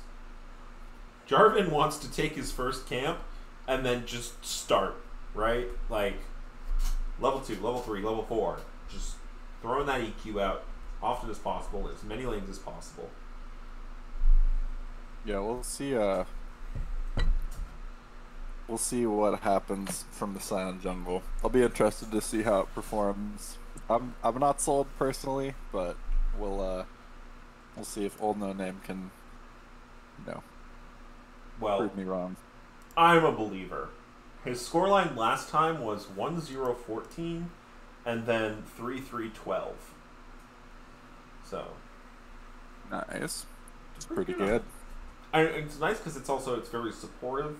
It sets up. Sounds like it's comfort. I mean, if he's better on it, I could see it being better than Sejuani. Yeah, absolutely. As we are going to go ahead and get into this game, I'm going to get everything set up for y'all. And we are in a series. Pings. That's game 2. Sensei Randalls is down 0-1. Ego curb. Yep. They are going to stack again. It looks like both teams are stacking, neither opting to go for the 5-point just yet. You could see a head-on-head collision. Slothman and Sativa heading up. Oh, they're choosing to stack in the bush, waiting for that invade. Knowing that Sensei Randalls did 5-stack last time as well. They do have the tools to safely check that bush. Yep, Slothman walking up now. They're going to ward. It goes in. Big roots going down. Big pull for the Mordekaiser, but First Blood goes down into the Jarvan. But, oh, it's massive for the side of Sensei Randall's. They're going to pick up 2. They're looking for a 3rd. They're going to get a 3rd. Q lands good for Morgana, but Cooney's able to swing in there. Cooney's in there. Old No Name gets the knock-up. That is 4 for 0. Or 4 for 1 for Sensei Randall's. Very good start for Sensei Randall's. That is an 1,100 gold lead at 1 minute and 15 seconds. Not too shabby indeed. Whew. Cooney gets to start Definitely his don't lane hate to see that. with not just the Doran's Blade, but boots and a dagger.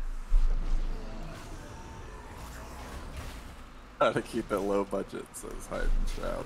We love to see a Fiesta Hidden Shrouds. Thank you very much for the spicy level 1. Oh, they're champ select. I'm so sorry. Oh, I'm terrible at this. Unlucky. I forgot to transition to in-game. You know what? Well, there was a basically what happened in chat was Ego Curb was 5 stacking in the red brush on their side, and then Nautilus walked up with his team. They all, he went in with the hook. I've heard you chat. It's just catching up. I'm so sorry. There's a 20-second delay. I'm tempted to go back and look at that level 1. Is that troll? Should we do that? I don't know. It was very exciting. I don't know if I'm high budget enough to make that call. Well, we've got votes coming out in the chat for a rewind. Okay, let's do it. So we're gonna go ahead and rewind for chat. We're gonna do it for you. Where are you going? Tell me what time you're going to. Okay. I'm paused at 43 seconds. Okay, I'm going with you. You can start it. Okay, 3, 2, 1, go. 43 seconds. The invader's about to happen. Nautilus is going to go ahead and peek the bush. He's going to queue in. Massive root comes down from the Seraphine. Big pull from the Mordekaiser. Giant knock up from Old No Name. And now the side of Ego Curb are on the run. Lojan is going to fall here as well as the Mordekaiser passive burns them down. A good root from Sativa, but it's not enough as Cooney goes in onto Krito, and they're going to fall as well. And that is what you missed earlier, as we can now go back. Should we go back to, back to time? live. Let's see if we missed anything. What time are you at? It looks like I am at 3:19, 3:20, 21. Okay, I'm a little behind you, but that should be fine. Okay, I'll just back up a little bit. Yep. We haven't missed anything. It's just been laning. Oh, they said no. It's hard to 2x it because we've got 2 different spectates going on here. Wildfire. So we're just going to be back to live. Nothing too spicy coming out. Looks like Cooney did burn. I think that flash was burned on the initial invade. Jarvan goes in here. Oh, good stun on the Cooney. Old No Name here might save them. Auto manages to get him, but they trade back to Jarvan. It is on to Old No Name, but you don't hate that. And Old No Name is going to be able to hold the lane here into Krito. Walking forward, does get stunned. Oh, just not going to knock. Oh, good root landing from Sativa onto the Seraphine. But Slothman responds with a root of their own, and the Sativa is going to get really low.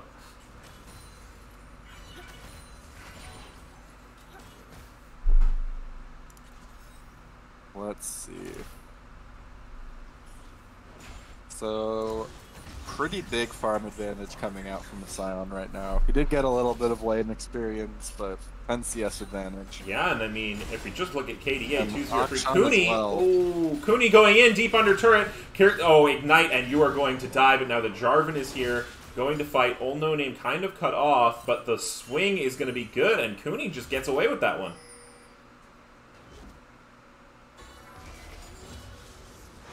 Yeah, clean kill coming out. Oh, big hook out from Slothman. Black Shield does come down, but Ignite is ticking on Sativa. Ticking. Oh, and Slothman manages to get that one. Really good look from Sensei Randall's. Indeed. So pretty big gold advantage. 2K at 5 minutes coming out from the side Jarvan of is coming Sensei to the bot Randall's lane here. stand. Seraphine's pretty vulnerable. Lojin kind of half health. Slothman getting the root down. Seraphine getting the slow. And that really well We're played gonna from walk Sensei out of Randall's. this. No mana on the Seraphine. But It looks like they're looking to turn it, seeing if Kaisa wants to hang around, be sassy. Old No Name coming down on that side of the map, but does look like the side of Sensei Randall's are just going to back it up. Looks like we're stabilizing at around a 2K gold lead for the side of Sensei Randall's. Yeah, and it feels pretty good. Taking a brief look at where that gold lead is, 600 is in the mid lane. That feels pretty good with Akshan being your major carry on this team. About 300 on the bot laner. Support's dead even. 700-ish in the jungle and 400 in the top lane. So, mid-jungle duo, definitely where you want your gold advantage to be. Never hurts to have more gold on that island in the top lane. Yeah.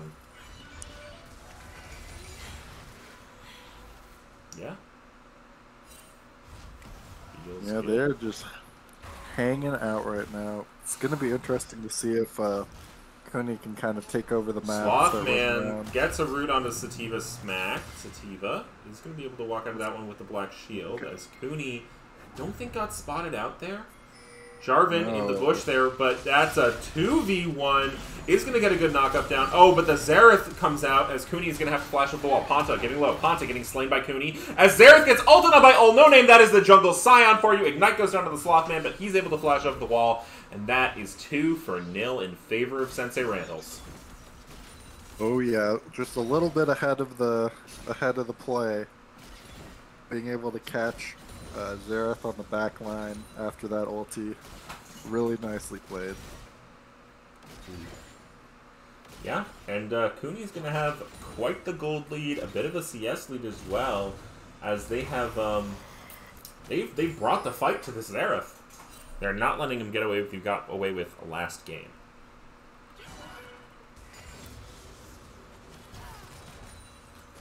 Yeah, the CS looking pretty big on the side of Sensei Randalls as well. Leads Yeah. across the map. Hayden Shrouds, also someone pointed out in chat, Wildfire has been very active, thank you. Getting the plated steel caps, or as they used to be known, Ninja Tabbies. They call them Tabbies, is just why I say that. Into the Camille matchup. So, itemizing very specifically against your enemy laner, knowing you're kind of on that island for a while. Jarvan. It's really good against the duo too. Yeah, Of Jarvan's Jarvan and Camille. taking away this red buff, but Akshan, I think, might smell this one. No, it looks like he's just roaming up to top lane. Xerath pinging Nia, so she might know this one. It is warded, but Akshan can stay in this. He is going to get spot out by that control war as he takes that one down. The Jarvan is collapsing now as Camille goes in, gets it. Hextech Ultimatum lands. Hextech Ultimatum is good, and that is too much burst damage.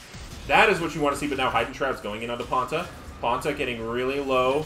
Hayden Shroud passive is just going to tick him down there, as now Vertia and Old No Name are here. Vertia flashing, but Krito flashing away. Old No Name flashing over the wall, but is not going to be able to find that one. And that is a one for Yeah, one. that's a breath of fresh air, I would say, for the side of Ego Curb right Hayden now. Shroud's getting a little low from that. Oh, gets a pullback. Fizmeeks is going to have to go out. Slothman hooks goes wide, but they have Old No Name here as well. With Vertia, there's 4 people up here, as they're just letting the side of Ego Curb smack their turret. Yeah, really good for bot lane to get a little chance to catch up. They now have a very significant CS advantage and got a couple plates in the process. Well, keep in Also, mind... 1-for-1 trade on the top side of the map. Yeah, pretty good for Ego Curve. Do keep in mind that there's a Relic Shield on Nautilus and Spell Thieves on the Morgana. It does look like Ego Curve is going to be able to pick up this trade, traded for Herald. I don't hate that trade, actually. We have the option for a Windsoul map, so I am not a happy camper, as Akshan's also going to get some plating. But what I was going to say was Seraphine is essentially at 76 CS, so it's really, you know, it's a little bit of a CS difference, but not as massive as it seems. Indeed. Though, you know, the Morgana gets gold from her gold item too. Oh, absolutely. But when you proc Relic Shield, I'm pretty sure you and your laner get gold. So it's like the CS comparison, you have to add the not CS to. We'd have to look at the support items to do a gold comparison in terms of how their economy is, which we can do. 395 versus 484, so the Morgana is a little bit ahead in her support item. But I don't hate that for Sensei Randalls. Now, interestingly enough, Cyan is opting for a build that he did not go for last time. He has a Serrated Dirk and Caulfield's For Warhammer. the Suicide Scion. I like it. So is that Duskblade that he's going to build? That's a great question. God only knows. Megaloblastic. It counts as CS when it Uni, stealthing up. Oh, Seraphim's double going to get a root. big root down. Doesn't have much to follow it because it is just a Nautilus there, but Old No Name is in the area. Does have the ultimate. Could put a choo-choo train on the bot lane. It's a little tough for the Nautilus to get in at this point. Fighting Shroud's fighting physiques because he's going to burn through that shield. He's not going to offer to go that fight further, but they do have the level advantage. Prowler's Claw. He can use it when he's dead. Okay, so that is Prowler's Claw technology. Thank you for filling me in the chat. Nice dodge and nice gank. Good Jarvan combo on to the Mordekaiser. He's sure to fall inside of this Onto Hextech Indy. Ultimatum. Yeah. So that was the Mordekaiser ult burned as well. Yeah. Really well So played. they're doing a good job getting some little picks here and there. Yeah. Oh, Old No Name going in bot lane. Sativa Smack might be in trouble. Did just use the Q. Is going to flash over it. But Slothman is here on the backhand as Sativa Smack is going to get picked up by the Seraphine ult. Now Lojan might be in trouble, but they're just be good with the 1-4-0. Indeed. Nice pick coming out of the side of Sensei Randall's. Now, I don't love the concept of Suicyon if, you know, he's got a 300 gold bounty on his head. They are going to go ahead and pick up this turret as 3 members of the team are on the turret and 1 more in the area as Cooney is here. Nautilus ult goes down and that is a ton of damage. Bursting down to the Kaisa. Good layer of CC. Vertzi is going to pick that one up and this bot turret is certainly going to fall. Indeed. So, stabilizing now at around, 2k to 3k. But about to pad that a little bit on this turret. This turret has so much armor, but it does not matter. It's gonna get burned down, and we now have about 3.5k gold lead. So I'm just trying to go down in here top lane. Hydrotrons is gonna have to use their shield. Burns through the shield of the Camille. It's gonna be a little bit positive for the Camille. Yeah, definitely not a bad trade, all things considered, but pretty inconsequential. Yeah, absolutely. Cooney is playing very well in this auction, and Vertzi is also playing. Oh, hang on, we have some trading in the top lane. Cole gets good onto Mordekaiser, and now Camille's in a bit of trouble. Mordekaiser does some ultimate, so can't lock her down in that one, as the Morgana is here to back her up.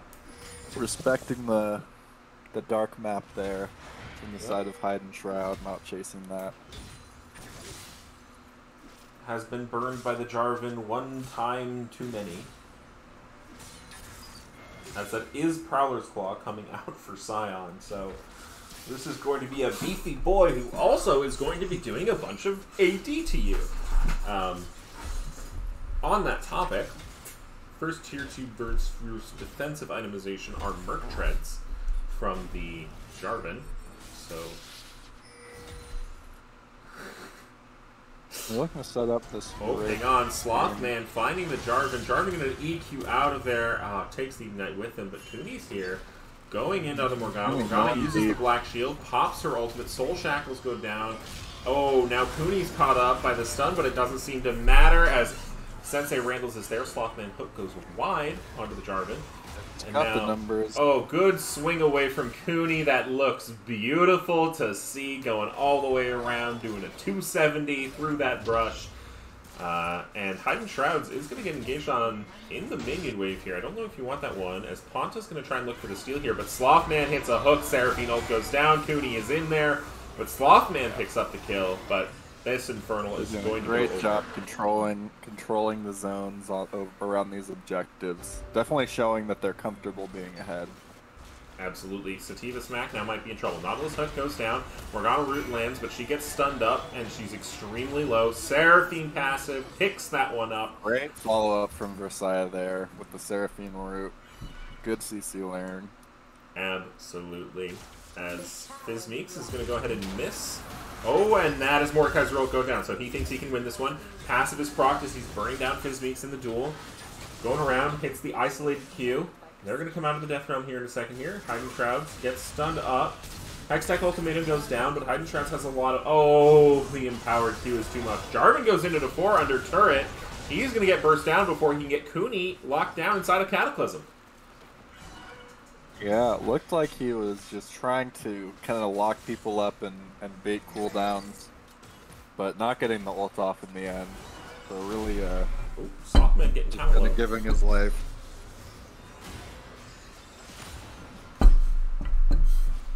As they're going to send Cooney to pick up that CS in the bot lane, Wildfire. Although, yes, Sensei Randalls did miss some CS crashing into their turret while that play is going. But, you know, they've got the 5k gold lead. They're not going to care about that 20 CS too much, as the difference between the Nautilus and the Seraphine is not too high.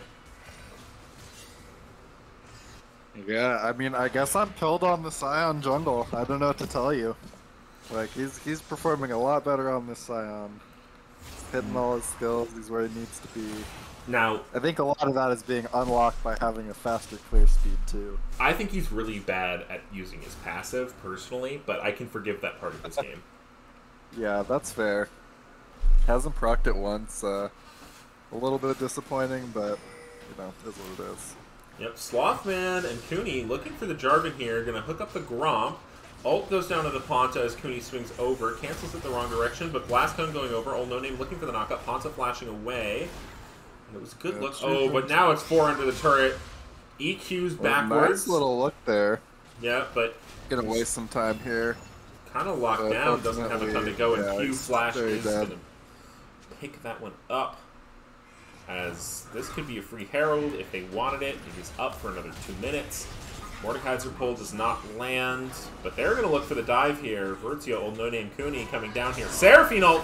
Oh, he goes right between them as Lojin just barely manages to dodge the Scion Train, but the Prowler's Claw technology picks up the Kaisa. Morgana is sure to be next. Cooney swinging in. Xerath ult coming down. Maybe getting Heidenshrouds, but Heidenshrouds has the Triumph. Heals him back up after that one. And that is going to be top turret and a Rift Herald. Very good. Oh, gonna be able to open the map off of this. Yep. And Camille is All doing their waves in good spots. pretty good cross map, getting damage, getting that bot turret out. So it is, 2-to-1 turrets. But, Sensei Randalls are doing a really good job of just, they took that level 1 advantage, and they've got 16 Magi stacks on the Seraphine. They've got shutdowns on 4 of their players, which, blessing and a curse, I will say. But Very impressive. Mordekaiser finally getting some AP here. Old No Name's going to get caught out a bit, but should be able to live through this one just fine. Despite having the lethality, he's still a big boy because of his W passive. But they get the shutdown onto the Xerath. Yep, Old No Name looking to walk up towards them. Zombie passive isn't going to be able to get into this fight. Cooney under turret. Mordekaiser pull does not land, and they're going to have to back off of this one. Yeah, nice pick. Not really getting anything off the crackback too from the side of Sensei Randalls. Yep. Slothman looking aggressive, but it's 4 versus 3. Slothman, you're alone. Ponta's going to go in, but gets canceled, I think. Cataclysm goes down on the Slothman. TP coming in from Camille. Is getting pinged out by Heidenshrouds, but they can't do anything about it. Now TP coming out from Heidenshrouds. Camille is just kind of alone. Gonna get caught. Great pull from Slothman. Flash, Cataclysm onto Cooney. Cooney dodging with his fancy feet away from the Xerath. Fizmeek's probably in trouble, but Scion just ulting down mid lane. Gonna look to be getting that turret as Fizmeek's is gonna get a full channel, and that is all she wrote. Akshan picking that one up. Herald is going to take this mid turret as they look to get another dragon. Yeah, this game quickly spiraling out of control for the side of Ego Curve. Yeah. World lead now 6K. And this bot lane, 5-0 and 10, 3-1 and 12 for the Seraphine Nautilus, doing a lot of setup for their laners, for their jungler. you know, it's a lot of CC, and something I just realized, right? You know how Nautilus's E, you usually don't feel like it's that impactful, right? Especially in comparison to his root, his other root, his knockup. But if you have a Seraphine, what can you do if they're slow? Just hang on. Sativa might be in trouble here. Does sniff that one out. Seraphine gets a root down, gets a fair bit of damage. Chunk about 50% off through the shield. Yeah, if you have Scion, sorry, not Scion. Well, Scion slow works too, actually. If he doesn't get a full Q, that Seraphine, if you apply these slows, slow from the Scion, slow from the Nautilus, you get a root on an unempowered E. Really strong. As now 20 are the stacks on Seraphine's Magi's. Getting up towards that max cap. Probably has quite a bit of AP for the time. Yeah, looking at 258 AP, 21 minutes. In comparison, the mid laner for the enemy team only has 183. Maneuvering around. Yeah. Yeah, been a pretty rough game out of Ponta specifically. Been getting caught with the Nautilus hook and everything else. Yeah. They've been really good at moving aggressive with the Nautilus, with the Seraphine, getting those kills in his jungle as they're just going to go ahead and start up his Baron. Seraphine has Leandries, does that percent health damage. They've got a 2-item Akshan with a Kraken. They've got... They're going to be able to do this very fast. They've got a Lethality Scion, who, you know, still has a big Eating health the Baron bar. up. As he has 2,300 max health, along with, how much AD does he have? 236 AD. So, you know.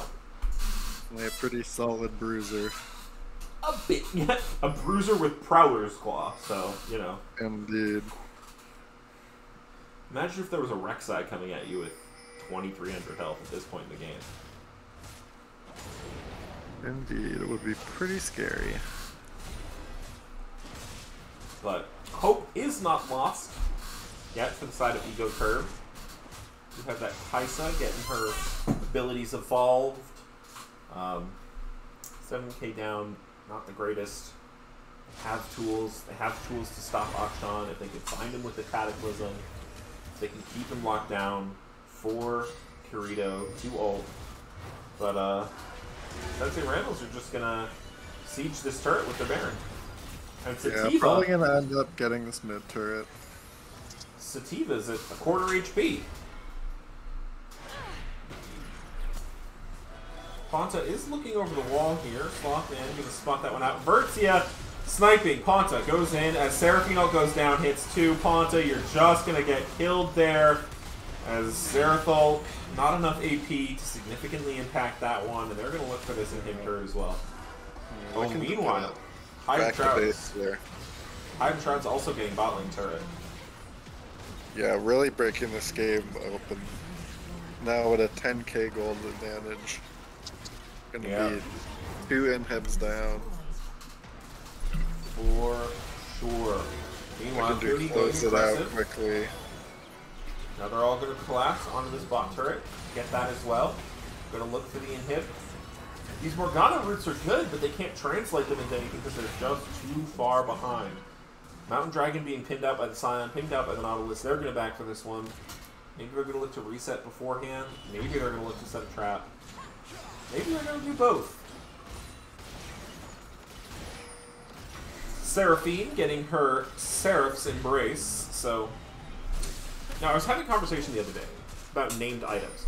Do you think Seraph's Embrace is Seraphine's item, similar to how like Blade of the Ruined King is Viego's item?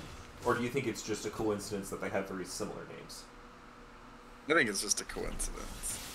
Because it's not Seraphine's embrace, it's Seraph's, you know, like, 'cause it's archangels, and then it becomes a seraph. True enough. True enough. Now, this is going to be the 3rd dragon. Now, because they were able to get that early dragon before, Ponta is looking for the steal. Goes in, goes for the turret. Oh, but Old No Name manages to clutch it, and Ponta is just dead again. The Cataclysm plus the, what is it, Arcano Pulse? Or, no, that's his Q. Do you know what Xerath's R is called? Balls. Balls. Balls is really good combo with the Cataclysm, especially when you get 4 in there. But Xerath is too Yeah, far. really not doing a lot of damage Yeah. through the Seraphine shields and just how far behind they are. Meanwhile, top is just going to be a duel, but they're going to burst Sativa. Lojin will be next. Hit by the Seraphino. End of the Instantly game, pop. possibly. Cooney looking for Kirito.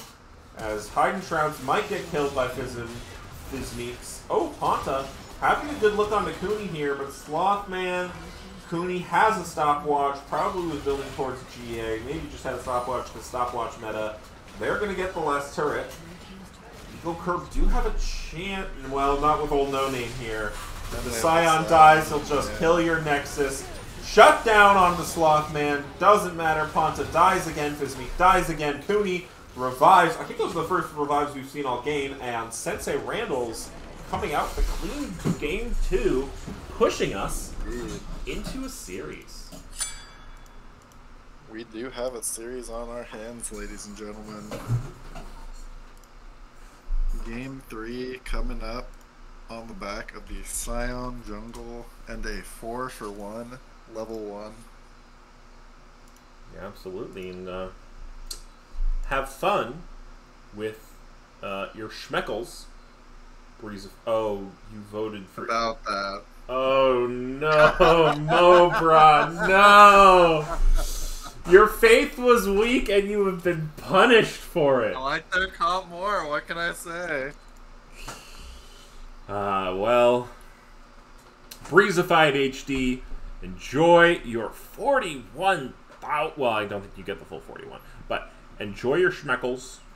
I mean, you're gonna get like 10k, you're gonna like 12k Schmeckles from that bet, so you know, a good bet. Yeah, I mean, definitely props to Sensei Randall's to how they played from ahead, but it'll be interesting to see if we do get a kind of a more neutral game In this game 3, how it's gonna play out. And I will be right back, so if you would mind vamping for a bit. Of course. So we are just going to be waiting to get into this game 3 here between Sensei Randall's and Ego Curb.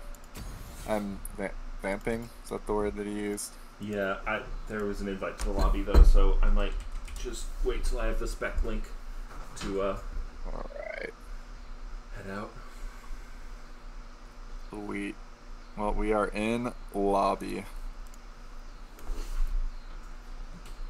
And we'll just wait a little bit to start. These teams are getting ready. Revved up. Ready, revved up, and rearing to go on these two teams. We've got a 3-game banger. Not a best of 5, so not technically Silver Scrapes, but still exciting to see these games, these matches be competitive. We've seen what both teams can do. We've seen the lethality Scion Jungle.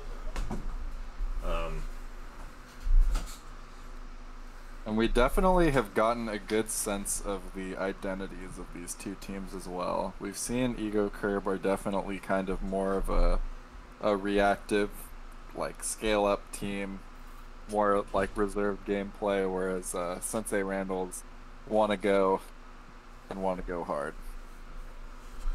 Yeah, absolutely.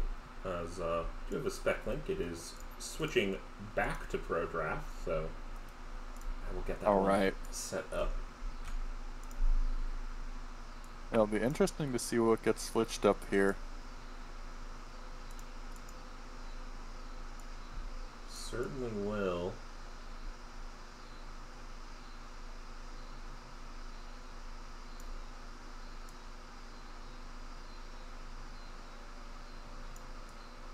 Sensei Randall. I like that. Well, that's all the OGs, isn't it? Yeah, definitely. I was just commenting, once we get into the pick ban, you'll see. But I'll see. I like the spelling on Sensei Randall. That's very nice. All right, as Sensei Randalls get that one in their favor.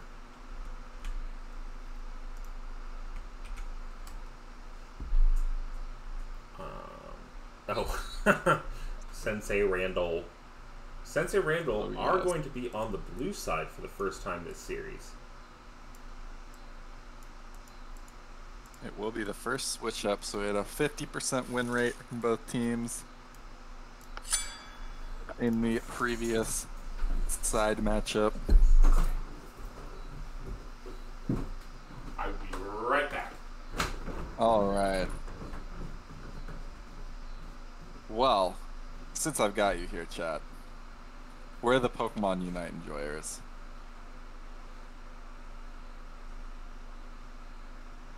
Who even plays League of Legends anymore? Tencent's putting all their attention into Pokemon Unite.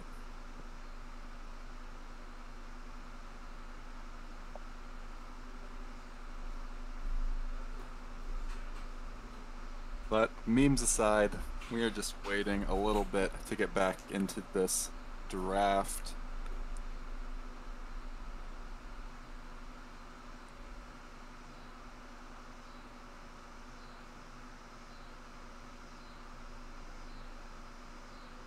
And if you're just joining us, we have a Game 3 on our hands. Sensei Randalls just smacked around Ego Curve in that last match with the 4-for-1 off of the invade.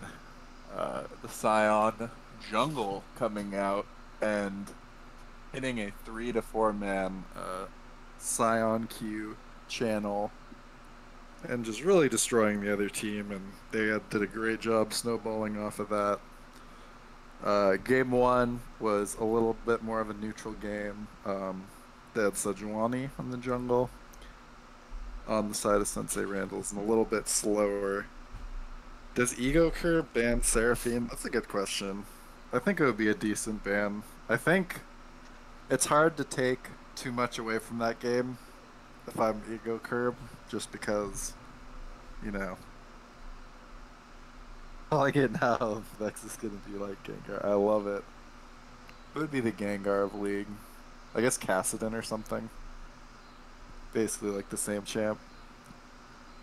But the thing is, I want to see if they kind of take that game as a wash, given how absolutely annihilated they got level 1, or if they're going to try to read into it and kind of meta game off of the champ select from game 2.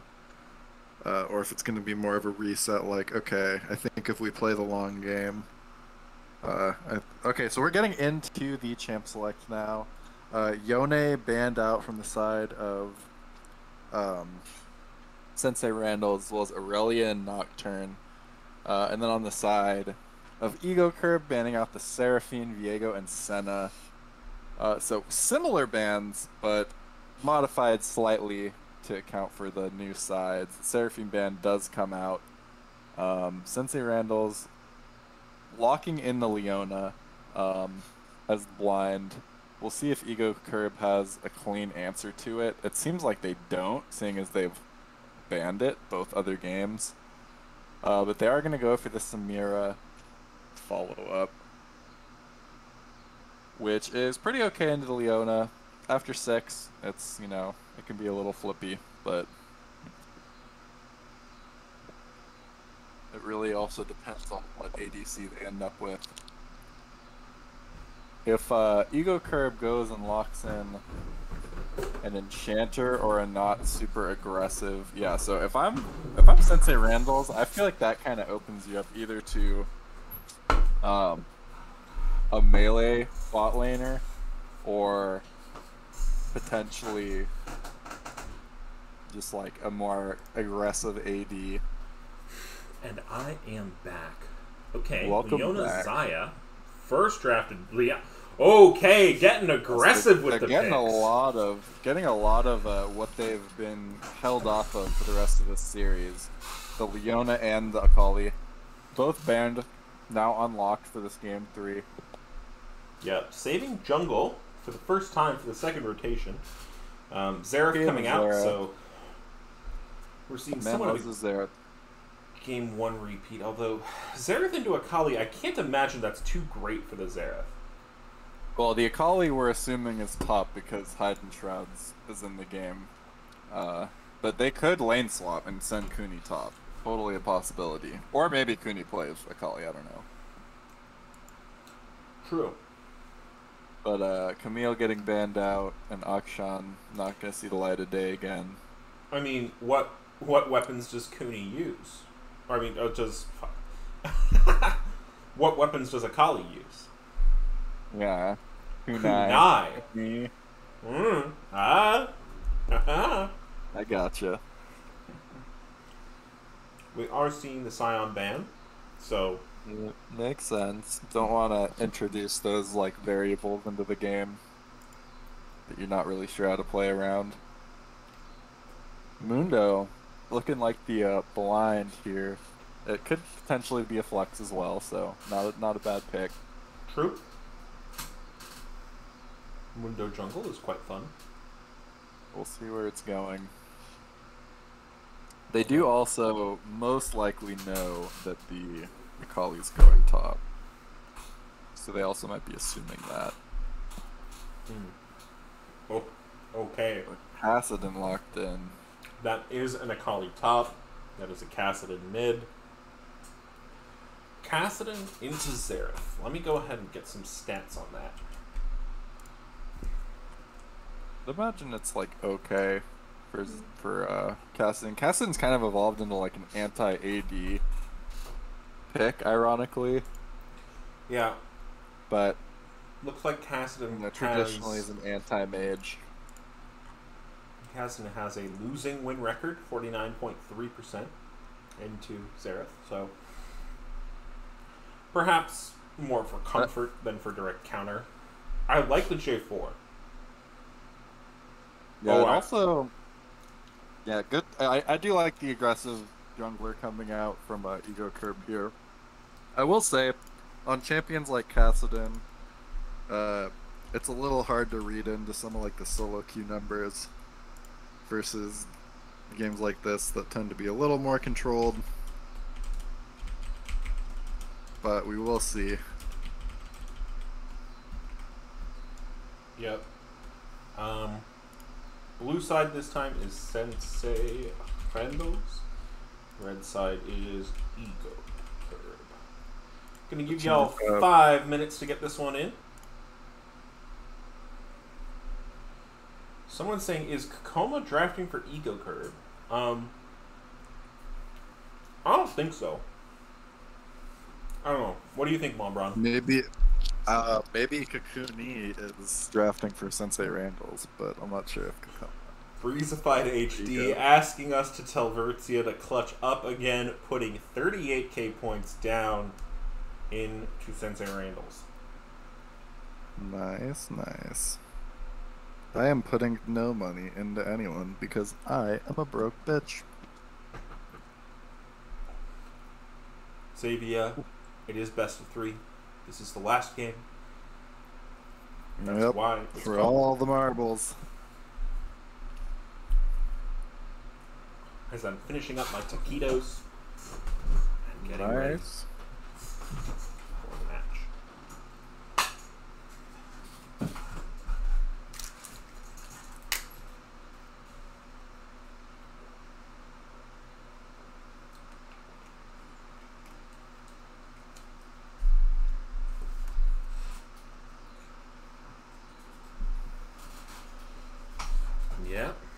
Yep, that is right, Xavier. Cooney betting 90 of their schmeckles, losing money off of betting against their team last game. Maybe not learning their lesson, betting again on Ego Curb. So it is currently 90 schmeckles versus 40,000 schmeckles. Now gamers. If you bet like any schmeckles on Ego Curb right now, you get a fantastic schmeckle return. I mean, oh, there we go. 1,000 schmeckles coming out for Ego Curb. Is that you? And me? No, I'm broke. I'm sure you'll get one of those things that'll pop up and say 50 I schmeckles. guess I'll put 150 on Ego Curb. There you go. More schmeckles coming out for Ego Curb. Getting that, return of Got investment. you, Ego Curb. I got you. Oh, we just got another chest. So 50 more. Oh, okay. Big ball in. We're putting, let's see what it ends up being. 213 on Ego Curb. Big buckaroos. Yeah, big buckaroos. I believe it is about a 1 to 10 return right now betting on Ego Curb. So if you do get that back, if Ego Curb do take this one, again, the underdogs coming into this series, taking the game off Sensei Randall. Sensei Randall's fighting right back.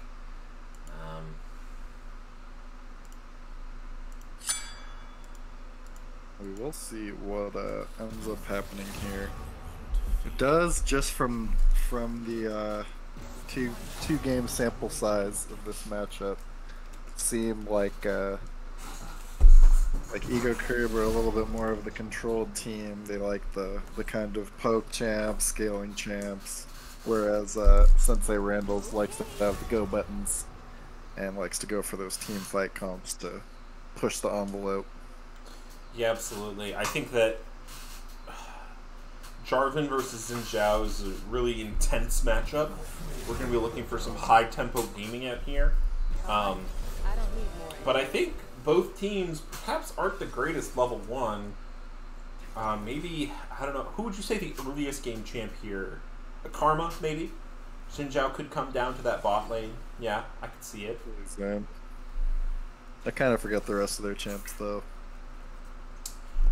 It is Xin, Mundo, Xerath, Karma, Leona's Samira. pretty good early, too. Yeah, versus Jarvan. Really good flip 3. Jarvan, Kassadin, Akali, Xayah, and Leona. Xavier says hi stream. Hi Xavier.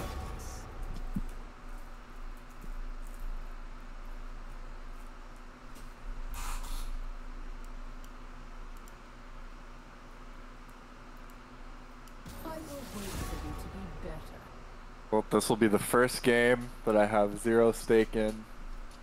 Unbiased casting.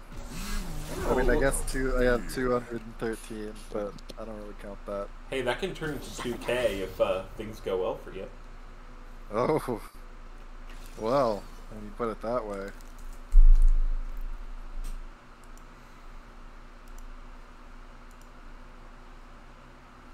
Yeah, it'll be an interesting match. Breezified, I'm just now checking my Discord DMs. I appreciate the fervor.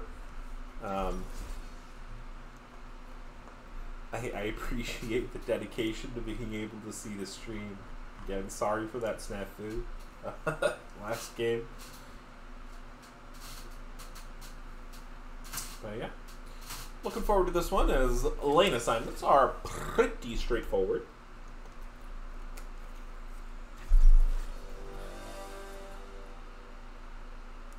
And we are just going to have to wait for 4 minutes. Wildfire Gaming coming out with a hot take on how the compositions go head-to-head. What do you think, Mobron? Which team do you favor? Because Wildfire is saying that they think that Ego Curb have the easier execution. I actually somewhat disagree. I think that Sensei Randalls have a really strong... Like, Jarvan is one of the best early game gankers. And yes, Breezified, of course I'm going to do post-game interviews. I always do. Well, as long as Clash isn't starting too close, but, I think we'll be fine. And so I think the Jarvan helps their power curve pretty significantly, because Jarvan spikes so early that it helps Akali, it helps Kassadin, it helps Xayah get that scaling that they need to become monsters, and it sets them up for success. Yeah, I think Jarvan does have some good early ganking potential. I do think that Zen overall is like maybe not this matchup, but like in a vacuum is a more kind of high tempo early game like ganker, I guess. He definitely can win the fights, I think, in the 1v1. Yeah, absolutely. As we have picked up about 10 viewers, so, you know, people hype for this game 3. Hype train. Choo choo. Chew fucking chew. Breezified and Wildfire asking for me to cast the finals. If I can, I will. I don't know if I'll be able to, because my schedule is constantly in flux. It's always fun. Yeah, it's the PhD life. But, you know, it is what it is. So we got about 2 minutes before we get into the game. Now, this is something we haven't covered in previous games. Who do you think is going to win the skin game on this one? I give it to Sensei Randall's. Easy. I'm going with Ego Curb because if I see Corporate Mundo, I'm like. So are we talking about how many skins, or are we talking about quality? It's a mixture of both. Okay.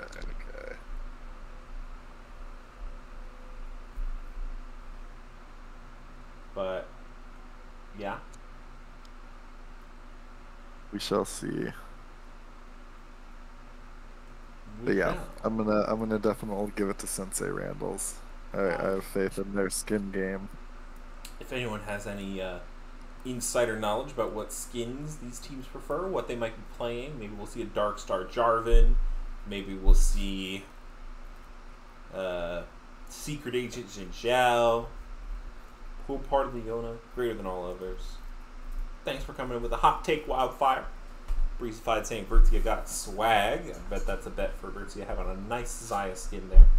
Not too familiar with all the Xayah skins, but I know they recently announced that they're going to break the pattern of Rakan and Xayah always getting skins at the same time. So interesting. Then how are you supposed to team them up? They better at least be like, you know, opposites. Like a or else dark and a light. how are all the E couples gonna flex? You know, I can't say. Her bird, his feather. As I am gonna preemptively transition into the in-game scene so that we don't miss any of our spicy level 1 shenanigans. Okay, strong skin game coming out here. Brave Phoenix Xayah, the new one. Battle Academia Leona, Cosmic Reaper Cassidon, Darkstar Jarvan, and Crime City Nightmare Akali. Tons of brand new skins. I didn't even get to the other side of the map! Oh. It's easily a victory coming out from the side of Sensei Randall's. Mundo was skinless, and the individual quality of skins, I would say, is... the only thing that they do have going for them is that they're all purple. Which is points. However, the side of... the side of Sensei Randall's is also all blue-purple as well, so I don't know. It's kind of a tie there, I would say. Wildfire Gaming confirmed, not broke on Vertia and Hidden Shrouds. Have those brand new skins. Have those fancy new models supporting the devs. Actually, 3 Darkstar skins in this game. Absolutely. As the early word comes out onto Old No Name. Old No Name dropping the flag. I'm pretty sure it's called... That ability is called Demacian Standard. So, it is. Demacian Standard and drag anyone? A little bit of taunts coming out from Physiques. Just a little bit here, as Logians just going to be chilling in that bush. Back on the Samira, which we saw them in on Game 1. Both teams opting for the 5-point. Feeling like they don't really want to coin flip this Game 3. Yep. Both teams just kind of 5-pointing. Good matchup is going to start. Cooney and... Oh, good silence from Cooney. Stopping the channel. Yeah, does Cooney have... Cooney does have fleet footwork. I guess that's the Cassidon technology. Oh, as Physiques is looking to bother Shrouds and Old No Name. Getting aggressive up in that jungle. But doesn't seem to be getting anything for it. As Old No Name does hit level 2, indicating that he got the buff. Meanwhile, Xin Zhao on the other side of the map does have the information of where Old No Name started. Old No Name doesn't necessarily know the opposite.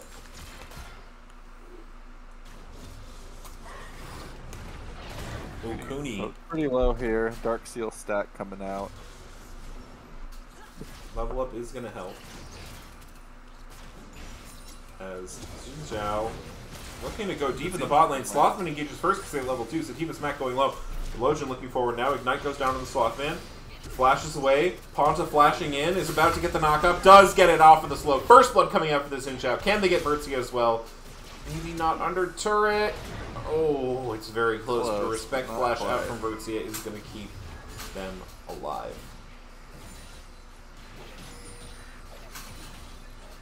And so far, Xin Zhao is winning the early game pressure matchup.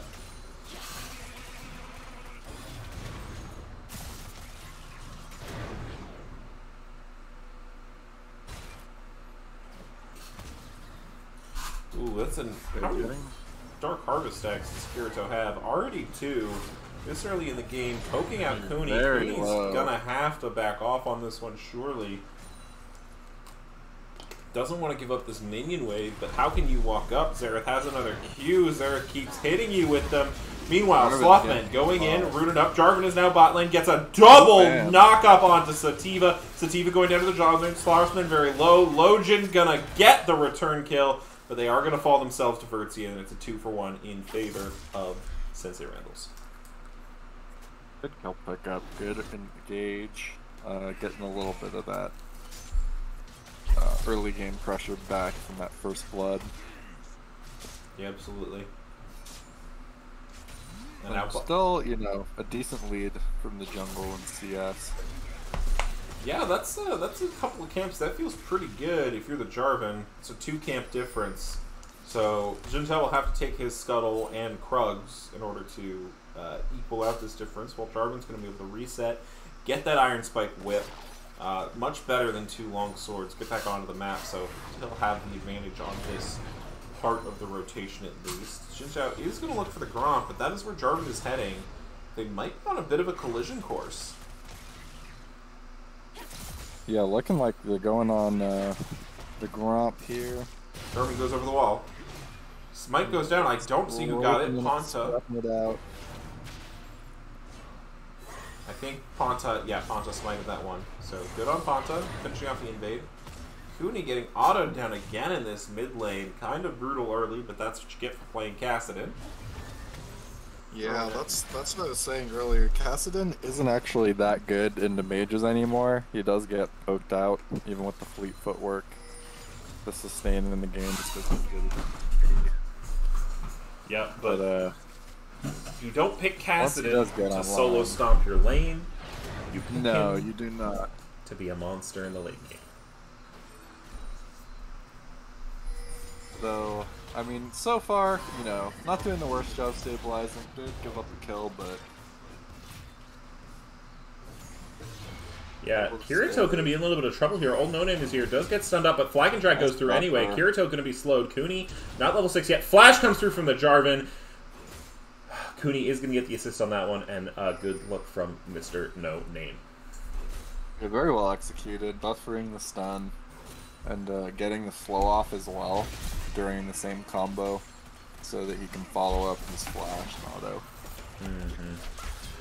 I almost wonder. Trade two coming out of yeah, Fizmeek's maybe in trouble. Passive doesn't get procced. Old No Name. Good use of the Iron Spike Whip. Perhaps a little bit too early in the EQ rotation. Just gonna look for pressure on this. As Ponta's gonna see that and is gonna go bot. Cooney is here on Ponta.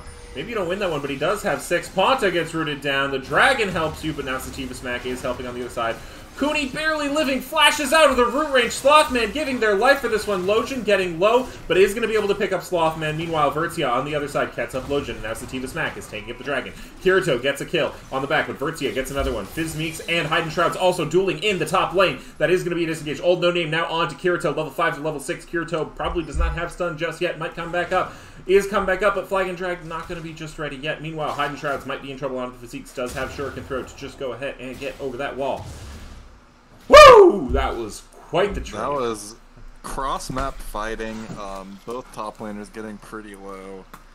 Really good trade of kills coming out of that dragon fight. They did a really good job using the drag, get free DPS. Versailles was able to kind of turn the 2v1 there with the help of that dragon. And yeah, it's really clean all around. Dead even gold, by the way. We are looking at a banger of a game 3.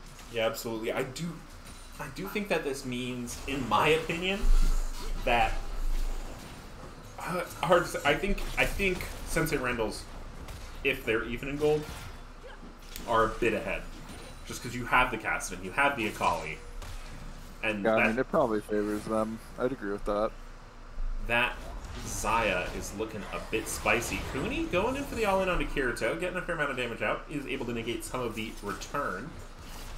Trades are starting to look a little bit different in the mid lane. The magic damage shield actually kind of putting in work now as he gets points in Q. Able to push those trades in his favor. Yeah. Gonna be setting up for this first dragon of the game. Yeah, and they're getting good vision around it. Kuni crashed the wave mid, so they're able to move to this. Got a lot of vision out. It's just gonna be a little bit of positioning.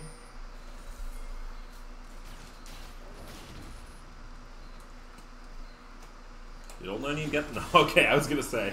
Yeah, gotta last hit it.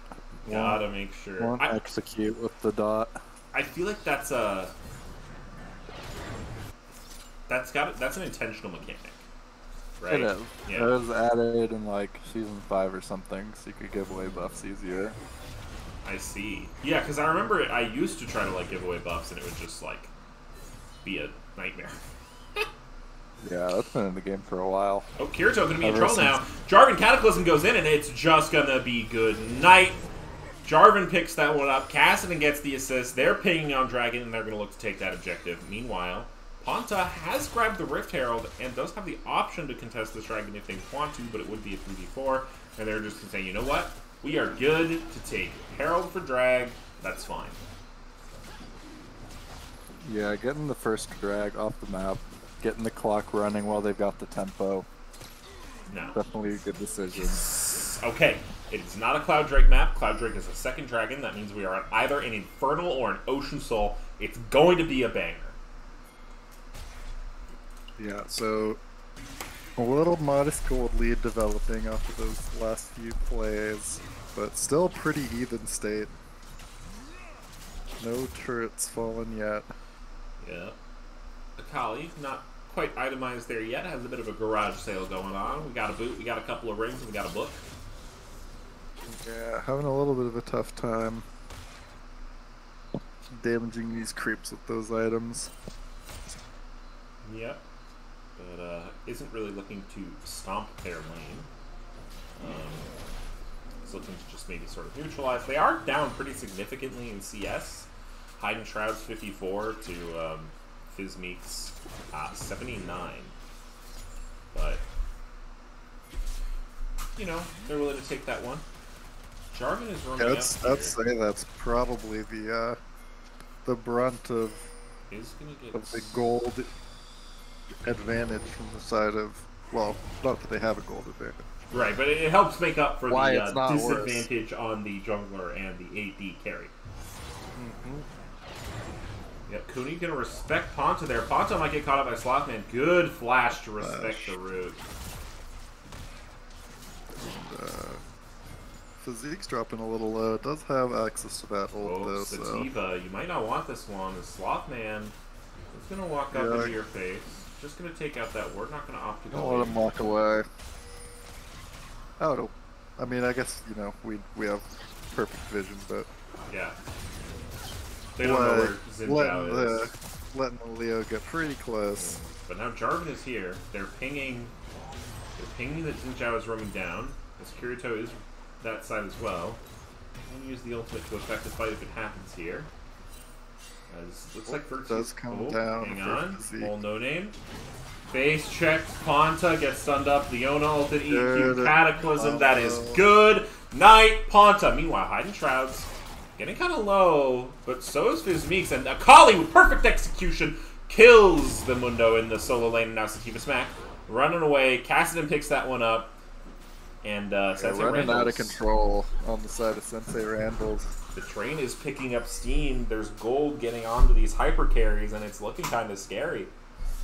And this is where the team combo Oh, flash! Sensei Randall's at its best. Is when they have these kind of immobile champions coming out of the side of Ego Curb that can't really get their footing, can't get together to kind of save themselves from all this CC, all these gap closers, all these assassins blinking around the map at them.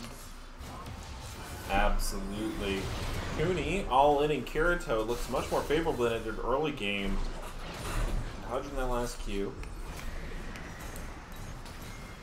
But now Herald is going to take first turret for the side of Ego Curve, which you need. But Hidden Shrouds is looking on Ponta.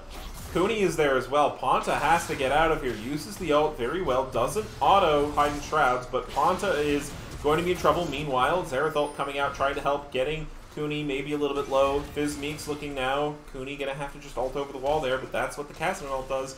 Makes you very mobile. They're going to be able to disengage that one.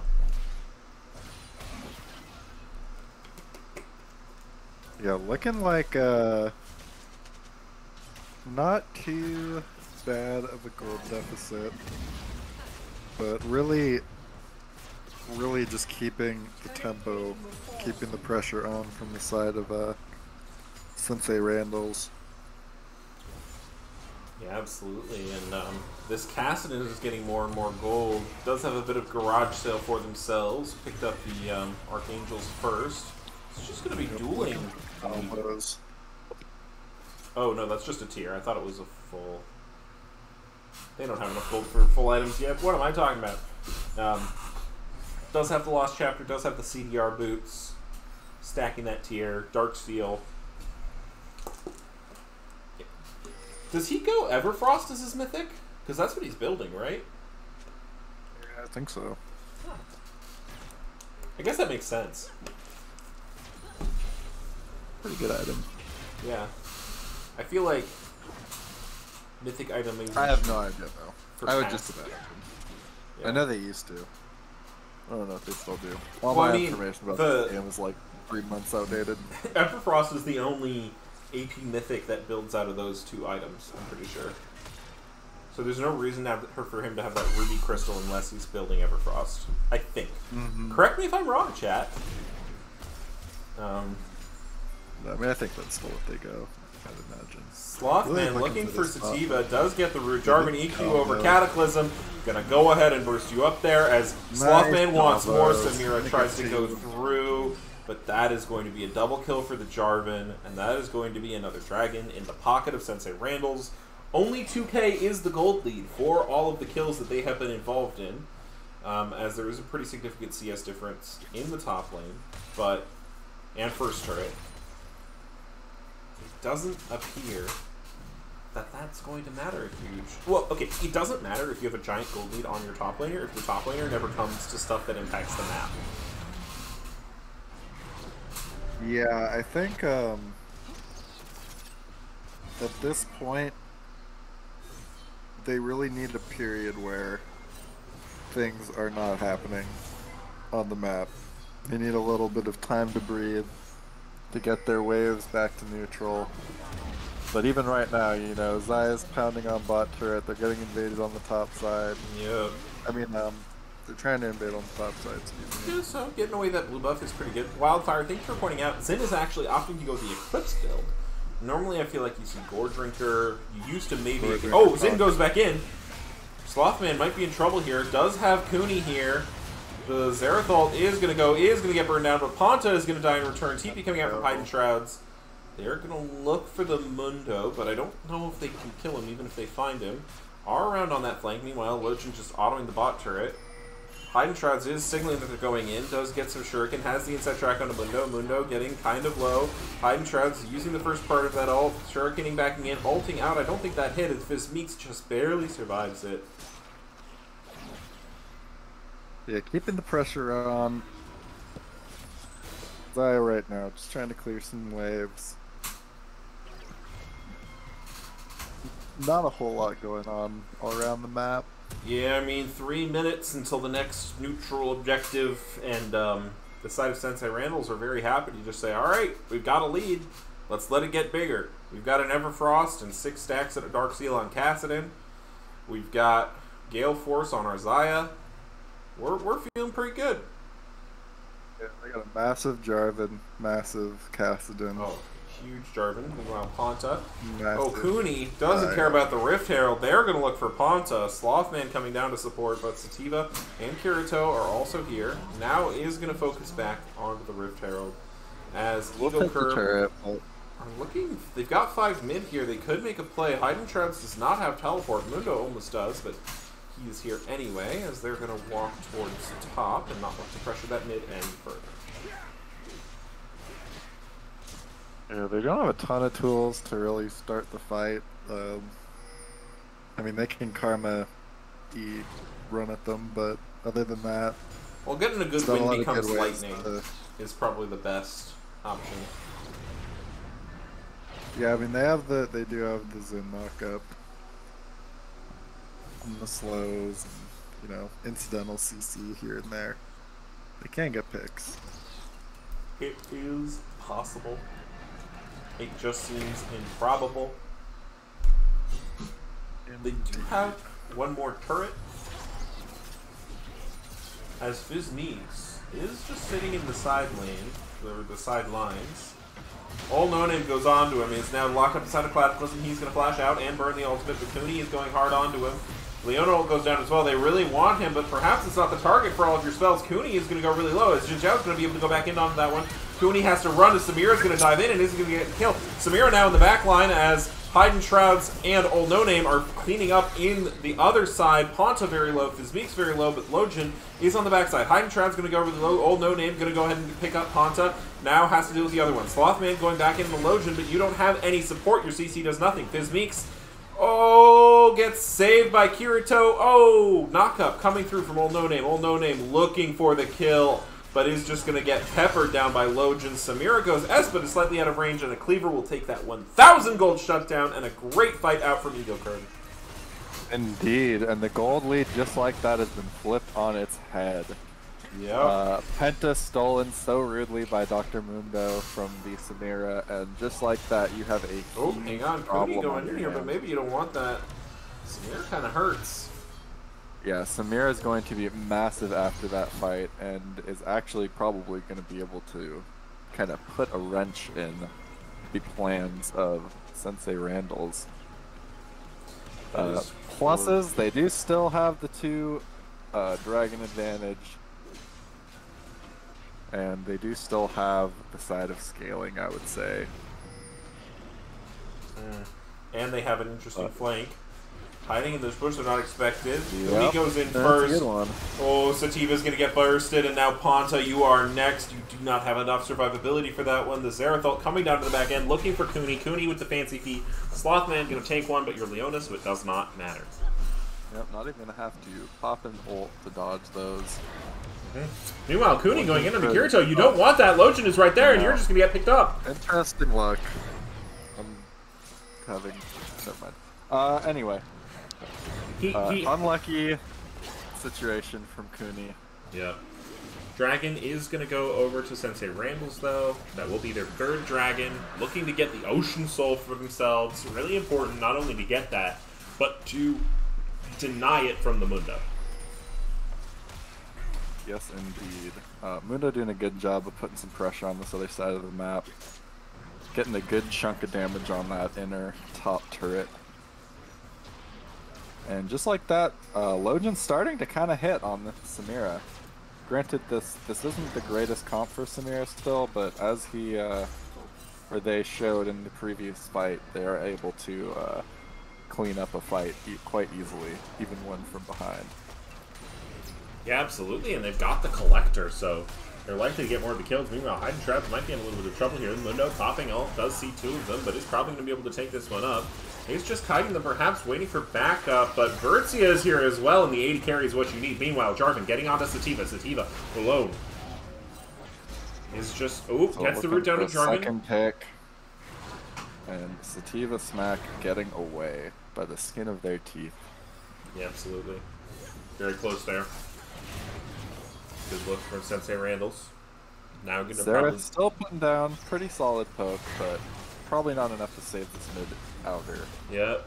Sensei Randall's looking to get the gold back in their favor, which they do. It flops again. Now a 100 gold lead, basically dead even between these two teams.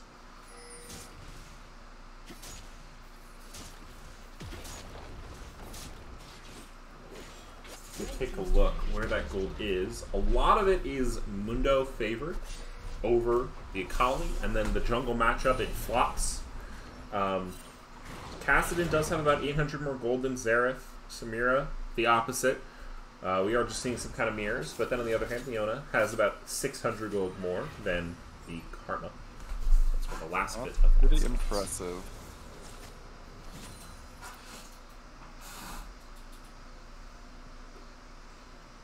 Yeah, actually significantly ahead of the support quest, already completed on the side of Leona, whereas Karma still has about 200 to go.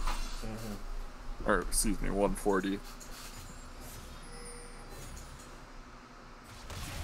And that is one of the disadvantages of those support items in some of these lanes, where if you do end up getting behind, it's a little bit rough to keep poking without putting yourself in danger.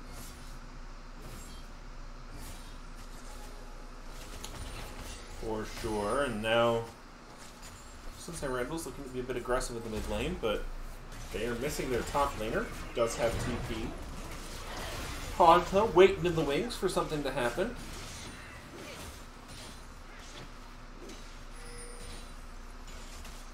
But it doesn't look like it's going to.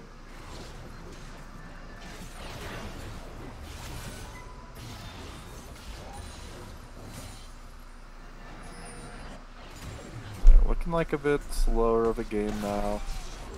We are on Cooney going in point. again, though. Getting pretty low. Xerath popping the ultimate. Does manage to tag Cooney. Cooney getting knocked up. Does have to ult out of that. Gets picked up. Physique's flashing in on the back end. Good knock up from the Jarvan.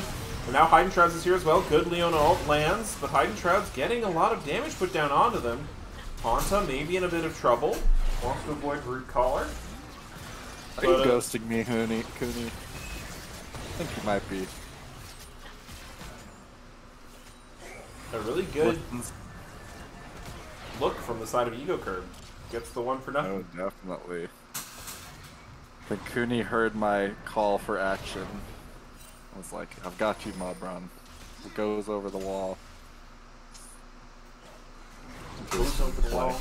Perhaps not exactly what you want, but hey, it's what you get. Indeed. Does have the Seraphs completed.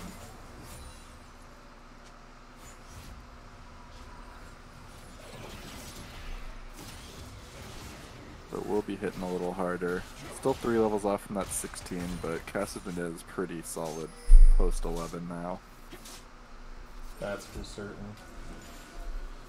Is going to be hurting. Does have the Seraph's Embrace fully completed, fully charged. Has the stopwatch. Has the Everfrost. A lot of tools, but not an insignificant amount of tools for the Xerath either. And as we Double TP coming out of the side Okay. of Ego Old Curb. no-name Slothman might be in trouble. Vertia is not there to fight with him yet. Do have to go back in as Cooney is here on the fight, but Jarvan is just going to get bursted. Slothman now in trouble. Cooney going in. I don't know if you want this. Is on to Kirito. Kirito might fall. Stopwatch, as we mentioned, going out. Great ult from the Xayah. Xayah is melting them, but Logen is also here on the fight. But Xayah, one more feather, one more auto. Gets tagged by Fizzmeeks. Oh, it's a trade. And now it's just the top laners. The aforementioned matchup, the 1v1, the isolation. It is on the map, but there's no perfect They're execution 4 for for 4. However, given the state of shutdowns and the fact that Akali did not give up theirs, coming out with a gold lead, a little bit of a gold lead in their pockets from the side of Sensei Randall's. Yes, that's it. Randall's Feeling pretty good. I think Fizzmeeks should have started up the dragon before now. I think he's just clearing. Yeah, the it might be a vision. little late. Yeah, he's not going to be able to take Decided that to one. back off of it. As we might just see a repeat clash around this Ocean Drake.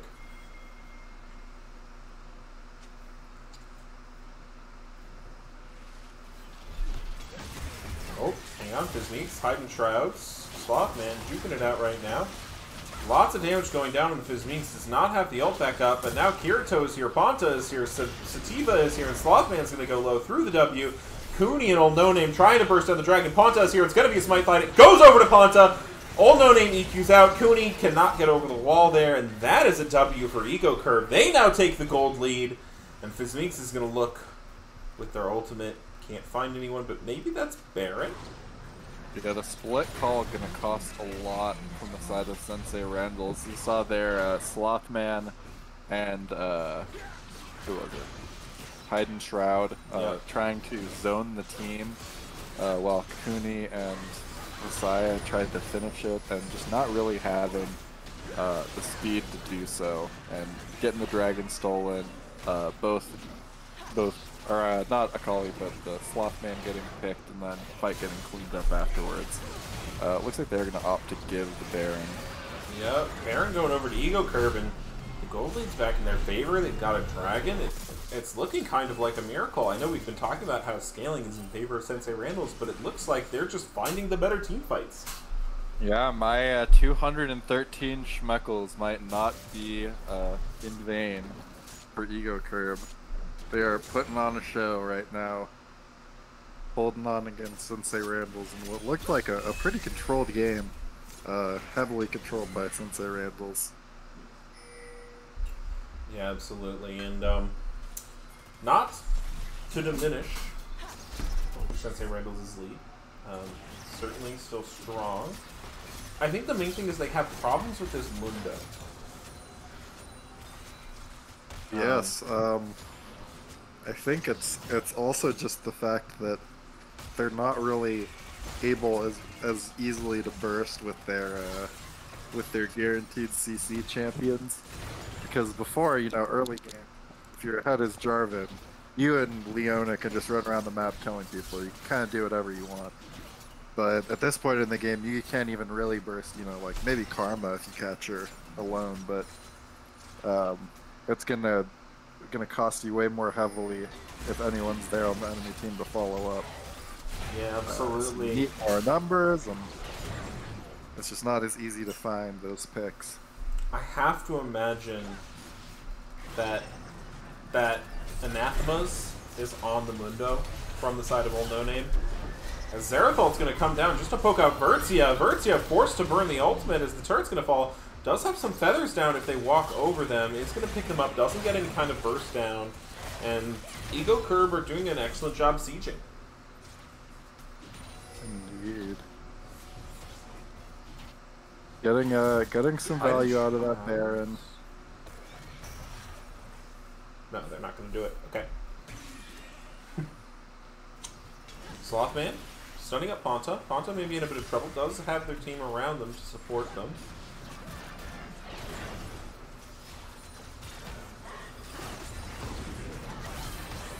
Ooh, that goes wide, but Lojan is going to be locked up, stunned up.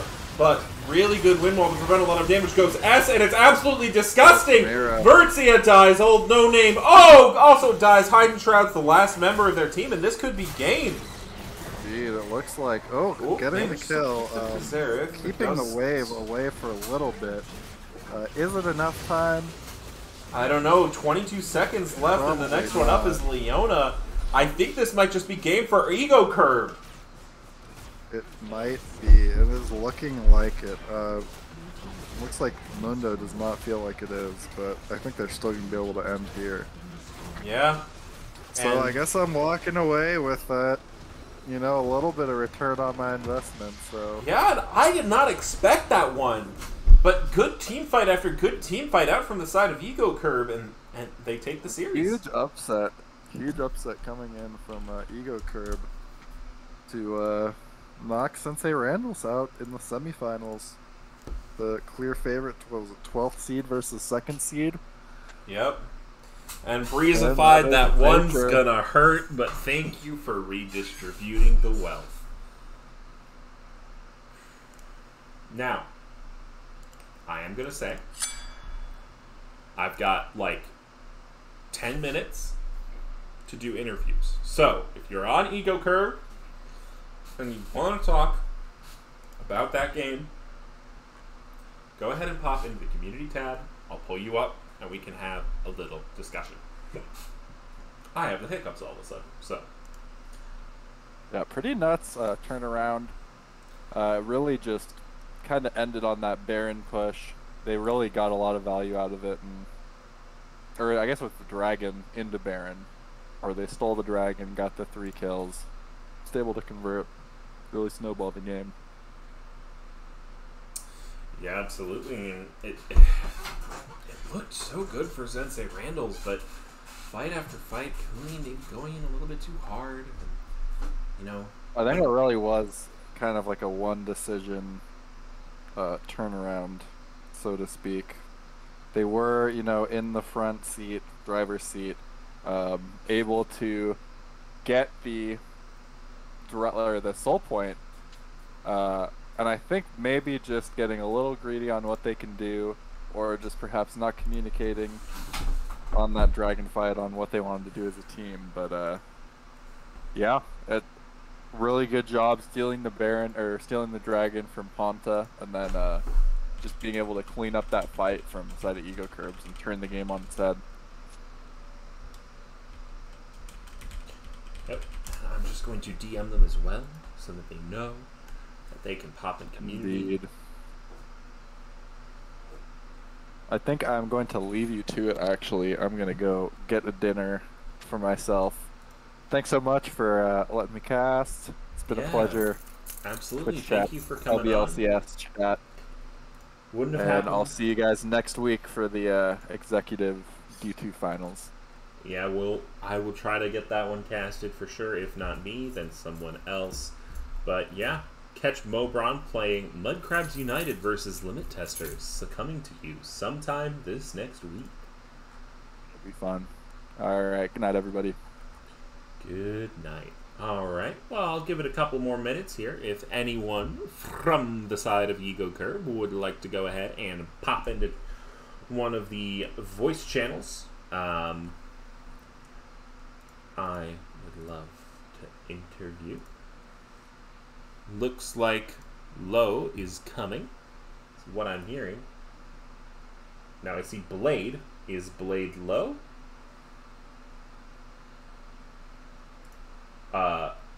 Is your name incorrect, I'm assuming? Yeah, my name is Logan. Okay, you want to go ahead and change that just so it's consistent? Yeah. But yeah, welcome to the broadcast. Congratulations on that last game. I mean, honestly, let's just start there. Tell me how you guys were feeling. You know, you were down in drags. You were down in money for the majority of the game. It seemed like scaling wasn't on your side, but it seems like you guys just turned it around. And what were the comms like? How did that happen? Honestly, you know, we just told each other, you know, we got to keep it together. You know, just go for the right plays. Just you know, push towards objectives when we could and stuff. You know, just we just kind of just had that faith in winning, and I think that's what kept us in the game still. Yeah, absolutely. You had some good Samira games here. Game 1 and Game 3, both games you won on Samira. I know she's not super meta right now. Is that just like your sort of pocket pick comfort champ? Or... yeah, she's yeah, I kind of like she's really she's a really a big comfort pick for me. So yeah. Mm-hmm. Cool. Well, all right. I do have to get ready for Clash, so I'm going to go ahead and ask you a couple questions from the chat. They are wondering about the finals matchup. So you, I believe, are going to face the Rising Tide Seagulls in the commercial finals. How do you feel about them? How do you feel about this matchup? How do you think it's going to go? Obviously, you're going to smash them 3-0. Yeah. Honestly, you know, we're up for the challenge. But, you know, I really do believe, you know, we got the upper hand. You know, just because of my team, how we're coming. Yeah, for sure. All right. Well, if you have anything you would like to say, anyone you would like to thank, coach, whatever, teammates, go ahead, give you a shout out. Yeah, shout out to my teammates. I wouldn't be here without y'all. Shout out to all the streamers watching, everyone that's showing us love. We love y'all. All right. Well, that is going to do it for today, folks. Thank you for tuning in to the Low Budget LCS. Eagle Curb coming out with the upset over the first seed Sensei Randalls and moving on to face the second seed Rising Tide Seagulls in the finals. Take it easy. Have a good one.